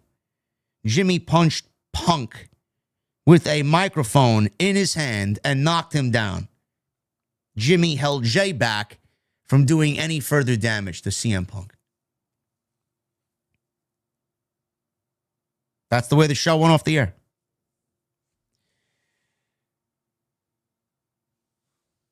I love the callback to Roman Reigns mentioning that Dusty Rhodes comment. How long ago did Punk have a problem with that he brought that back? Called him irrelevant. He used that line against Cody in the build to their WrestleMania 40 match. Punk's been sitting on that line for 2 fucking years. See, that's the type of callbacks we need. That's the type of long-term story we need. This was the natural progression of things. Punk said something that was completely out of character. Punk was forced to apologize for said comments from the family in which it affected. And the Usos were there. Not like they had anything else better to do. I would rather than mix it up with Punk than the fucking Vision. I like the fact that they now integrated the Usos into the CM Punk Roman Reigns dynamic, especially when Roman is not able to be there, which he will be there more regularly, I think, towards the end of the month and going into the last 4 weeks or the last couple of weeks of March and then all of April. He'll be on every show. I don't know what they do. I don't know how they keep this thing fresh. They got the typical pro wrestling tropes of a contract signing or a press conference of sorts or something like that. But when Roman's not there, the Usos interacting on behalf of Roman and backing the family up for this comment made last week made all the sense in the world. I don't know if you guys got a feel for it, but I certainly did. Punk sounded very heelish to me. Punk sounded very, very bad guy Punk tonight. Now, I don't know if there's going to be a heel turn, because theoretically we got Punk, Roman, Cody, Orton. We got babyface versus babyface on night 1 and babyface versus babyface on night 2. Somebody's going heel. Whether it's Orton or Punk. One or the other. I saw a couple of comments on social media claiming that WWE may get back to the bloodline and that night 2 will close with the bloodline at WrestleMania in Las Vegas. Why are we going back to what was already finished, if that's the case? WrestleMania is going to end with the bloodline standing tall with the ones in the air. Why? With Roman winning the World Heavyweight Championship, a title that he called a secondary championship 2 years ago, as he made Rollins look like a fucking fourth wheel. We're going to end with Roman winning the World Heavyweight Championship, throwing the ones in the air, and going back and reforming a faction that should have been dead after WrestleMania 40. Man, does that speak to me as fucking clueless? That speaks to me as a writing team that doesn't have any fresh ideas, and they're going back what worked 2 years ago, but realistically died when WrestleMania 40 ended. And Cody finished his story. How are we going to go back to the bloodline?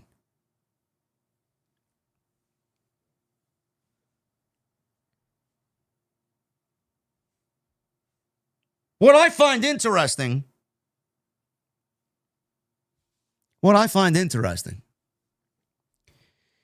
and I know this is the biggest of pipe dreams. Do you remember when I talked about CM Punk being the corporate champion, turning into a heel, aligning with The Rock, turning heel, joining The Rock, and becoming the people's champion, courtesy of The Rock. The Rock's champion, right?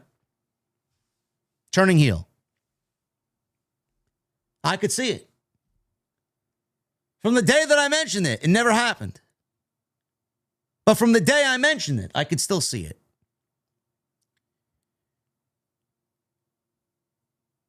WWE, as of right now, has WrestleMania taking place in Saudi Arabia. What are we doing for WrestleMania in Saudi Arabia? Legitimately, what are we doing? If we're doing anything at all, it's going to be Rock versus Roman.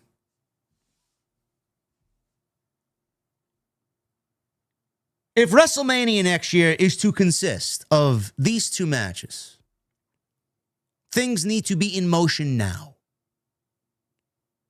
Cody versus Punk, Rock versus Roman. How do we get there? CM Punk would have to turn heel. Out of everybody in the family, out of everything that's been said, who's the one guy that would back anything that has been said about Roman? You have to go back to think that The Rock really never finished the story with Roman. He just got up and left. He lost at WrestleMania 40.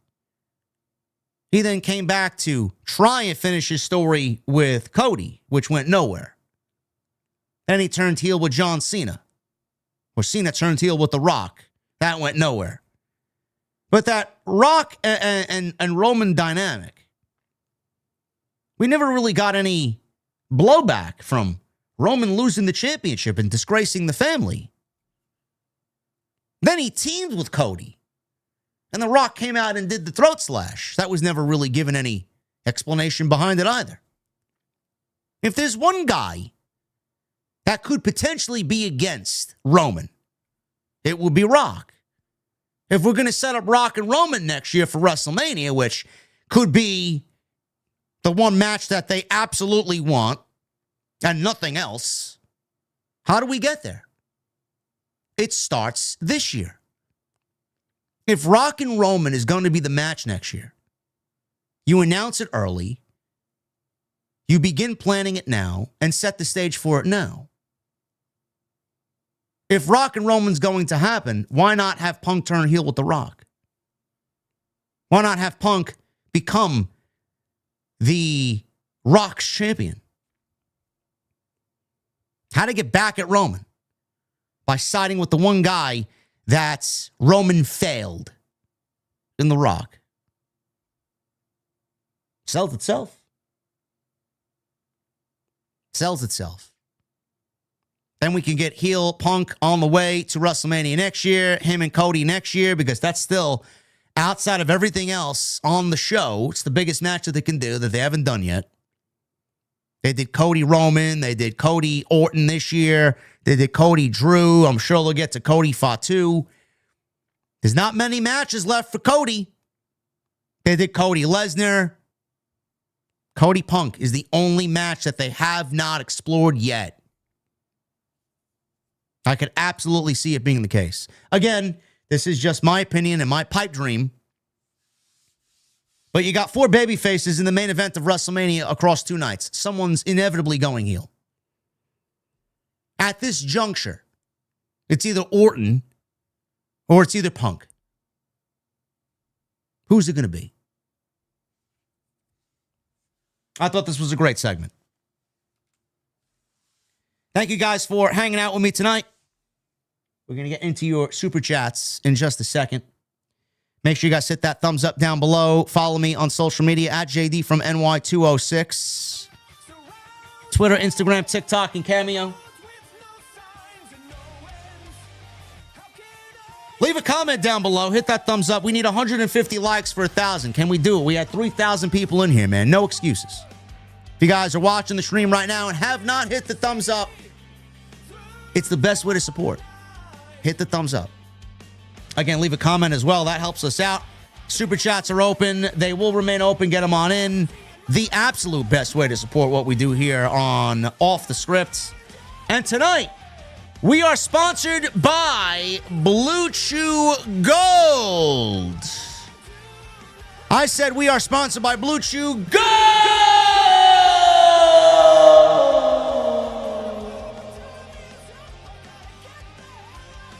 Ladies and gentlemen, CM Punk was supposed to come out tonight and apologize. The Usos dragged him out there.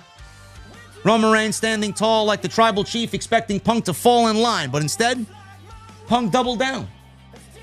He basically said he's sorry. Roman's cousins are blindly following a narcissistic plastic politician like Roman Reigns. Absolute chaos. But listen, when things get intense like that, when the pressure's on and you're stepping into a big moment, you better be ready to perform. That's where Blue Chew Gold comes in. Blue Chew just dropped their newest innovation from the #1 chewable ED brand, and this one is built different. Blue Chew Gold is a 4-in-1 powerhouse that combines 2 ingredients that support blood flow to help you stay strong and turn up the arousal and connection with your brain and your body. And the best part, Blue Chew Gold dissolves under your tongue and can work in as little as 15 minutes. That means when the moment calls for the main event and main event performance, you're ready to step into the ring. Peak passion, peak performance in a single tablet. Think of it like this. If bedroom performance were WrestleMania, Blue Chew Gold is the undisputed champion walking into the main event. This is no AEW collision garbage, okay? Next time she hits you with the late night you up text, don't cut a promo. Show up ready to go for the gold. So make life easier by getting harder and discover your options at BlueChew.com. And we got a special deal for all of our listeners. Get 10% off your first month of Blue Chew Gold with code JD. That's promo code JD at checkout. BlueChew.com. Visit BlueChew.com for more details and important safety information. And we want to thank them for once again sponsoring the podcast right here on Off the Script.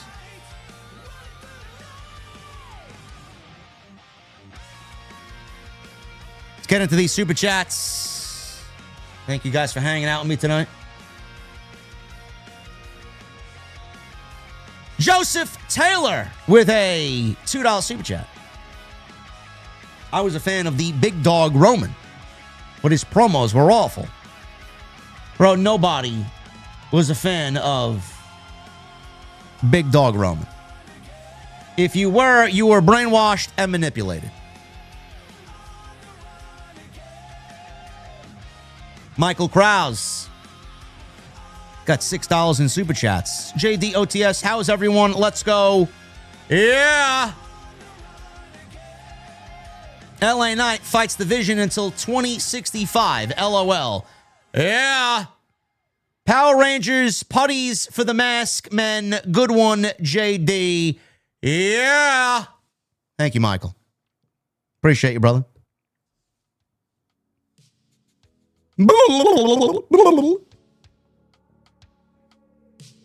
Michelle Moran with the $2 super chat. I love Seth, but the Masked Man act looks idiotic. Somebody in WWE has a fetish. I don't know what to tell you. Main event, Crowley with an 40 months. 40 months, Crowley. Why they hate on your truth so much? I've been listening to you for 3 years and everything you have said has been true. I'm glad you are back at House of Glory. Is Bayley similar to Macho Man? I don't know who's hating on me, and if they are, fuck them. I don't really give a shit. I make my money, man. I make my money, and I do what I gotta do. They're still watching. I'm glad I'm back at Hog. I love House of Glory. I love doing it. I love working with Jason. I love the talent. I love the company and how it's built itself, and it's had its ups and downs, but it's always had It's strong, deep-rooted. Like, they've always believed. They've always believed that they would be the best indie in the United States. And now look at them. Goes to show you what Brian XL and Amazing Red have done. Is Bayley similar to Macho Man? No. No, she's not. Michael Krause with the $2 super chat. CM Punk, ROH song Miseria Cantare for intro song, JD. No, I'm not. No, I'm not a fan of that song.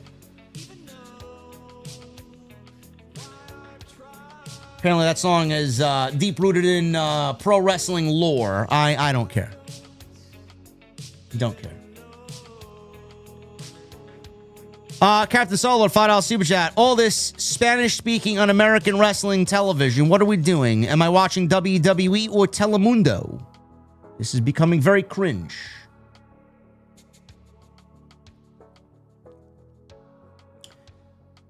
Some of the best athletes in the world are from not America, Captain Solo. You want the best pro wrestlers? You're probably going to have to look outside North America. Grant, 94 with a $2 super chat. Finally, Finn's out of the Judgment Day. Thank God. Thank God. Ezekiel, who are you telling to shut up in my chat, bro? Who are you telling to shut up in my chat, man? You know, you show up at the bar and you start screaming at somebody to shut up, man. If I'm in charge of that venue and I look at the bouncer and give him the nod, you're getting the boot. Who are you telling to shut up?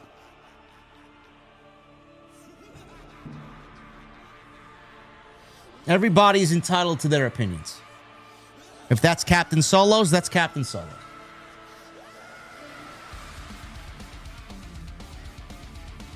Baltimore Jackson with the $4.99. Balor gets his ass handed to him, puts a smile on my face, not because I hate him, but because he needs to be on his own. His 3 or 4 months is overdue.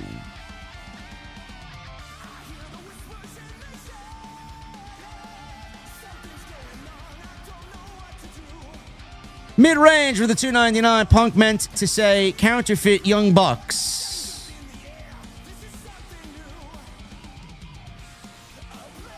I wish he did.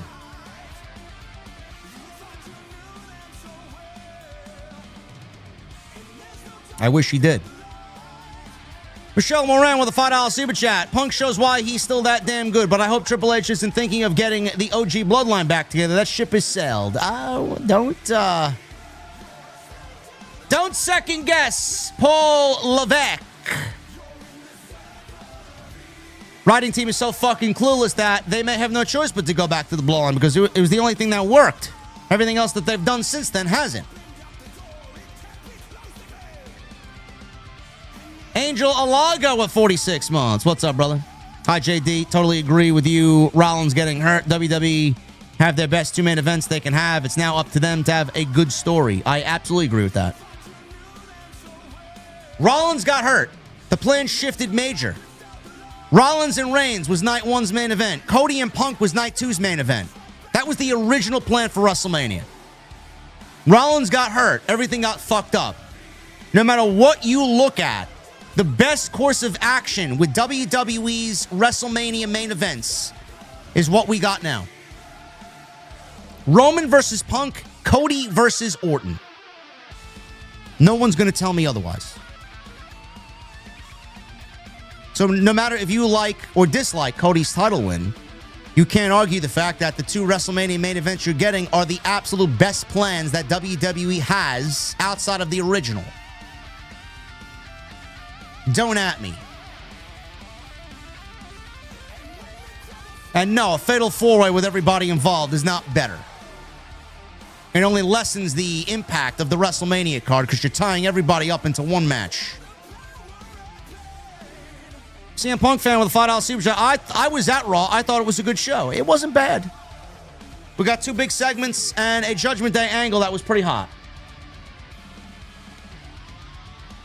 Also with a $20 super chat. Thank you, CM Punk fan. I've waited 13 years to see CM Punk again in person at Monday Night Raw. Guy's killing it, bro. Gaia's MVP in 2026 for both promotions. Dalteen Cracker with a $5 super chat. This was the most I've actually been into Jimmy or Jay lately. More of this Usos, please. No more running it back and constant yeeting.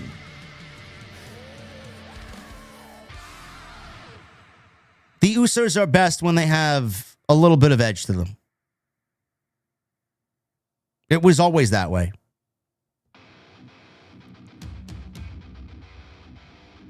Thad Bowie with a $1.99. Oh, JD, why are you being so negative, man? I don't know. Nobody calls out when I'm actually positive. Nobody wants to hear about that, though.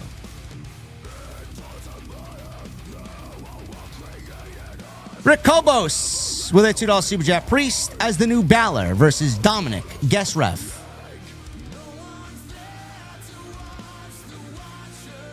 Priest as the Balor versus Dominik guest ref.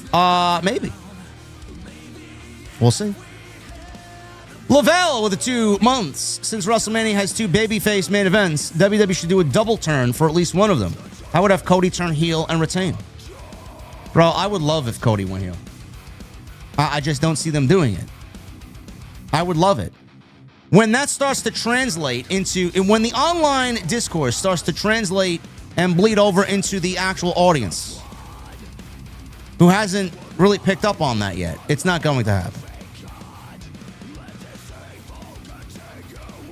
Well, JD, why are you being so positive, man?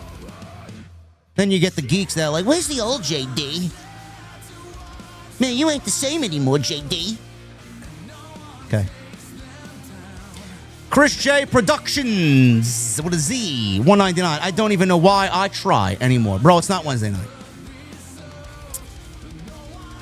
Ethan Nelson with the $4.99. How did Judgment Day manage to turn on Finn before Death Riders on Moxley? Well, this is what happens when you actually have a group that matters. Chris J Productions with a $1.99. When does the road to WrestleMania start again, JD? I don't know, man. I feel like it starts and then we take a really long detour and then maybe find our way back to the road.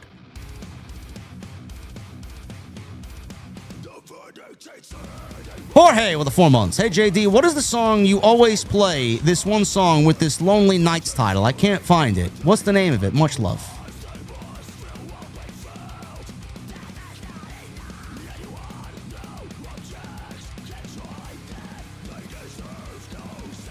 Nobody? Nobody knows the name of that song, huh? Nobody? Does somebody want to tell Jorge what the name of the song is?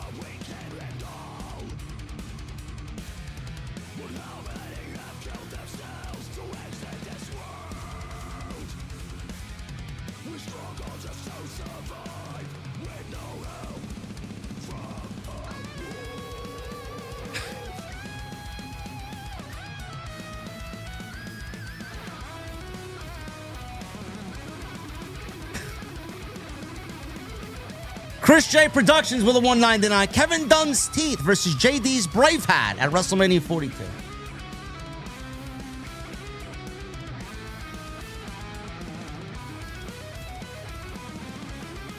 True Styles with a new membership. Thank you for VIPing. True Styles. CM Punk fan with a $5 super chat. Liv Morgan is hotter in person. A blind man could figure that out, CM Punk fan. Thank you. Luca with 11 months. 11 months. Also, never thought I'd see the putties on WWE in 2026. But here we are. Be well, amigo. JD. Andale, arriba. Thank you, Luca. Lenin. Judgment Day is a Temu version of the Bullet Club. Well, the Bullet Club is dead, and now we have the War Dogs, and they are awful. Corona Blonde with a $4 super chat. D Django, you're an idiot. And Jay's Black Scent is top tier.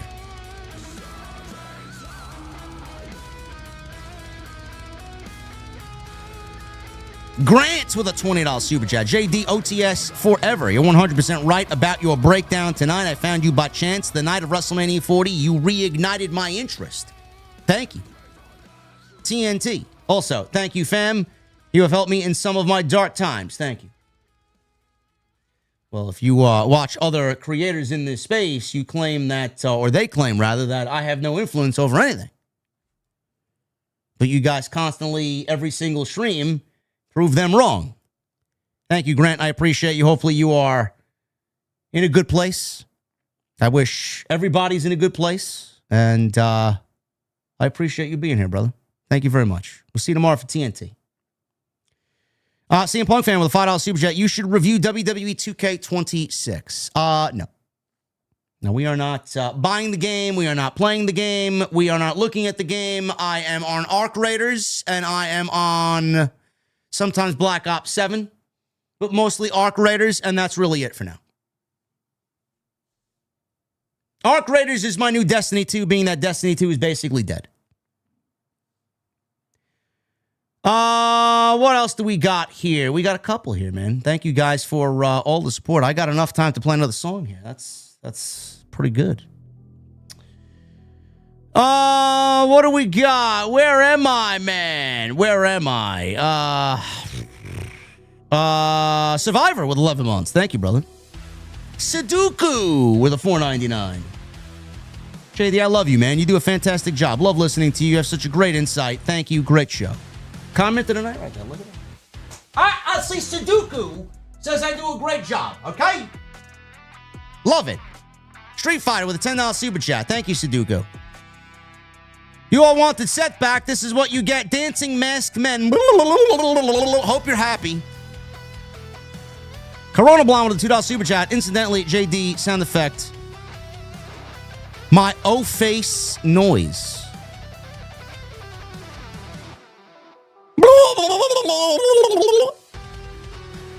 Nathan Rush with a $5 super chat. JD moment of the year. I'm crying, laughing my stomach.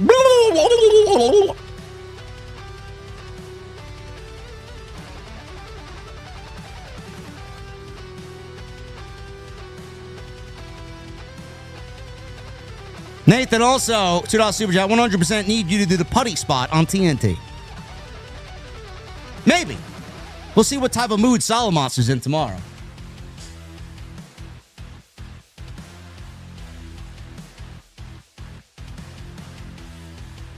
Saudio with a $5 super chat. Did anyone hear Tatsu's voice during the Seth segment? Ninja Vanish. Thank you, JD, for saving me from those what culture shills. You're the best. They're awful. Every fucking one of them is awful, man. Holy shit. Corona Blade with a, or Blonde. Corona Blonde. $2 super chat. Taking a dab on my new Puffco.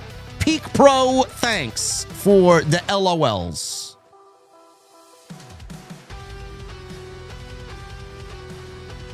SRH 712 with a $9.99. Good Monday night, JD. Ending segment was good. Judgment Day story advancement finally. Decent show. Great review as always. Hope to make the Vegas Hog Show. OTS for life. Hopefully to see you out there, brother. Michael Krause with the $2 super chat. LA Knight versus Vision versus Masks versus Boring versus Crate. Yeah. Corona Blonde with a $5 super chat. Even Punk couldn't get a good feud out of Seth. He's a lightweight. Dalteen Cracker with a $5 super chat. Do you see them having the Usos cost Punk at WrestleMania and getting the Bloodline back together? In my opinion, that's the only way I could be into Roman winning. That sounds terrible. We should not be having another Roman part-time champion. And I don't really believe Roman's going to be working any more than he is right now. Scott C with a $4.99. After Rollins segment, I'd love to have his old 2016 theme back. Redesign, rebuild, reclaim. And finally, Balor is free. LA Knight playing 2K in real life. Same match. Yeah.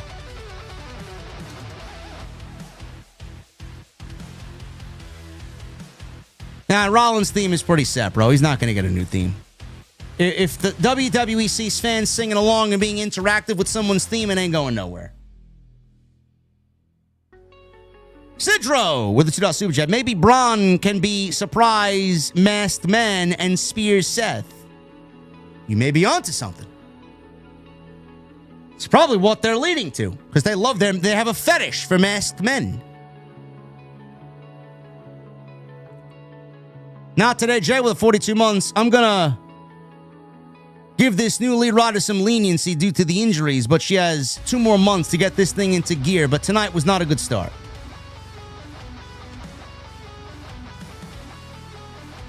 Tim Lando, Call of Duty sucks. I agree. It hasn't been good since Black Ops 3.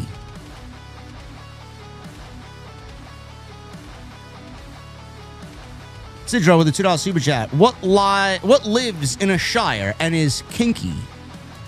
Dildo Shaggins. I read today on IGN that Elijah Wood said he would never let anyone else play Frodo Baggins besides him. That's a great move. I don't want to look at another Frodo Baggins outside Elijah Wood. Hurricane, my guy, Hurricane here, 67 months. Oh, my goodness. JD, the best in the IWC. Nobody in the IWC is more on point on wrestling content than you, brother. OTS for life, brother. Thank you for being here, man. 68 months, 67 months, going on 68 months. Love it. Love it. Phil Illuminati with a $2 super chat. Do we get Io versus Julia at WrestleMania? No.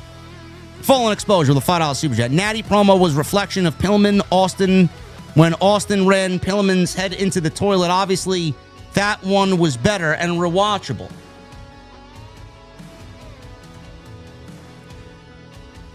Triple M, if Division has a extract mode added to it, I may actually hop on that. I was big into the Division. I knew nobody that played it. I played it by myself and it got boring. It's not like Arc Raiders. I could play Arc Raiders solo. Fallen Exposure with a $5 super chat. Natty's promo is awful, and everything about Natty is terrible television. Corona Blonde with a $2 super chat. JD, will Blue Chew work on a curse of ED? Yes, it will. Yes, it will. 100%.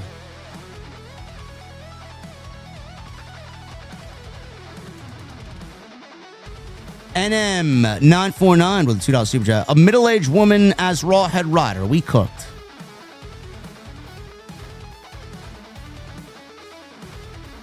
Hellfire Kai with a $5 super chat. If the current WWE superstars were in Hell's Kitchen, who would win? Titus O'Neil. 100% Titus O'Neil. NM949 with a $2 super chat. JD, under the radar, Vicaire been killing it lately.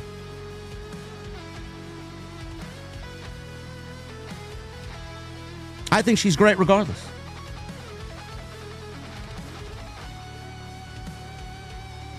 Bill Voss with a $10 super chat. This MFT versus Wyatt feud is like a never-ending cycle. Plus Damian Priest and R-Truth challenging the. Oh yeah, they won, didn't they? I thought the Garzas won. I'm sorry.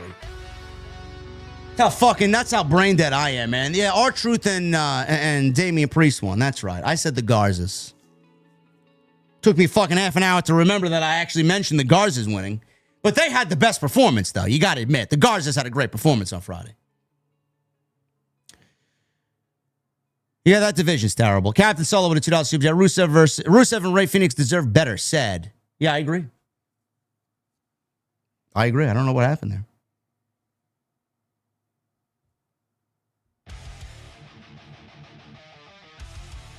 Soundwave 80s with a $4.99.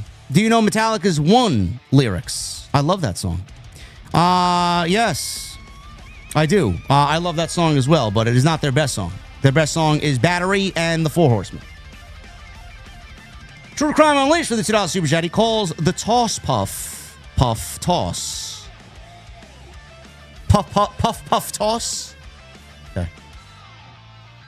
Johnny Knees with a $5 super chat. Wrestling needs vicious heel Randy Orton before he's done. Ideally, a ruthless heel champion seems too good to pass up. Again, I would take Orton or Cody. Either one. Dom Wapo with 32 months. I hope WWE gives Finn a proper push. With this face turn, I know it's wishful thinking, but I just want one world title reign for Finn. Yeah, good luck with that, Dom Wapo. Never happened. IC title is the most for Finn. ND Irish with a $5 super chat. Hey, JD, I think we're the same age. I'm 43. Do you think that 88 till 97 was better quality storytelling wrestling than 98 to 2007? Yes. Yes, I do. For Illuminati with a $5 super chat. Let me just bot like your video 100,000 times. Just kidding, man. LOL. Cheers to you. You could do that. Furious Nation with a $4.99 and a $4.99. What's up, JD? Solid Raw tonight. CM Punk as corporate Punk. Love that idea of yours a lot. Plus, I think CM Punk works better as a heel, in my opinion. Appreciate you, brother. Captain Solo with a $5 super chat. At some point, Jimmy Uso deserves a significant singles push with a singles title. He's better than Jay in the ring and on the stick. Just my opinion. Captain Solo, the answer is going to be no. No. Caden Crawford with a $1.99. Thank you, Caden. Furious with a $5. Can't believe on this day 17 years ago that Triple H broke into Orton's home. Crazy, man. Also, glad Road Dogg is out, but you got to drain the swamp. Road Dogg leaving will change nothing. For Illuminati with a $5 super chat. JD, have you considered Division 2 to replace Destiny 2? It's what I've re-picked up, and I've been having a blast, and it fills my Ludo Shooter itch. It is very difficult for me to detach away from Destiny 2, being that I put 13 years into Destiny in total. I don't know. Maybe. Cool Bro with a $1.99. I bet Rick Astley. Atsley? How do you pronounce that? Atsley? Struggles with Lent.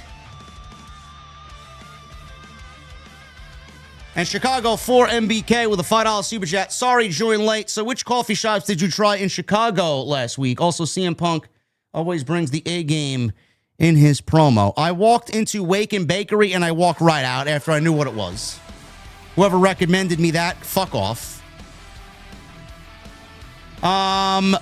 Big Shoulder is the best one I found. And then I spent a lot of my time coffee related in the Starbucks Roastery. Love the Starbucks Roastery. They have a Whiskey Barrel Knob Creek or a cold brew. Oh my goodness. Whiskey Barrel Knob Creek cold brew, bro. It is literally the best coffee I have ever had. It is so fucking good. I could drink it all day long the way that they serve it. All day long. Anyway, I'm getting out of here. Thank you guys very much for all your support. If you did enjoy the content tonight, man, please hit that thumbs up. Do we got 1,000 likes? We need 24 likes for 1,000. Wake up! Come on, man. Follow me on social media at JD from NY206, Twitter, Instagram, TikTok, and Cameo. Hit that subscribe button down below. Turn on the bell for all notifications. Make sure you guys go check out all the other content on the channel. Plenty of it. Some great stuff there. Leave a comment down below. Follow me on social media at JD from NY206, Twitter, Instagram, TikTok, and Cameo. And Blue Chew. I want to say thank you to Blue Chew for sponsoring the show tonight. BlueChew.com, code JD at checkout. Blue Chew Gold. 10% off. Use that code JD at BlueChew.com.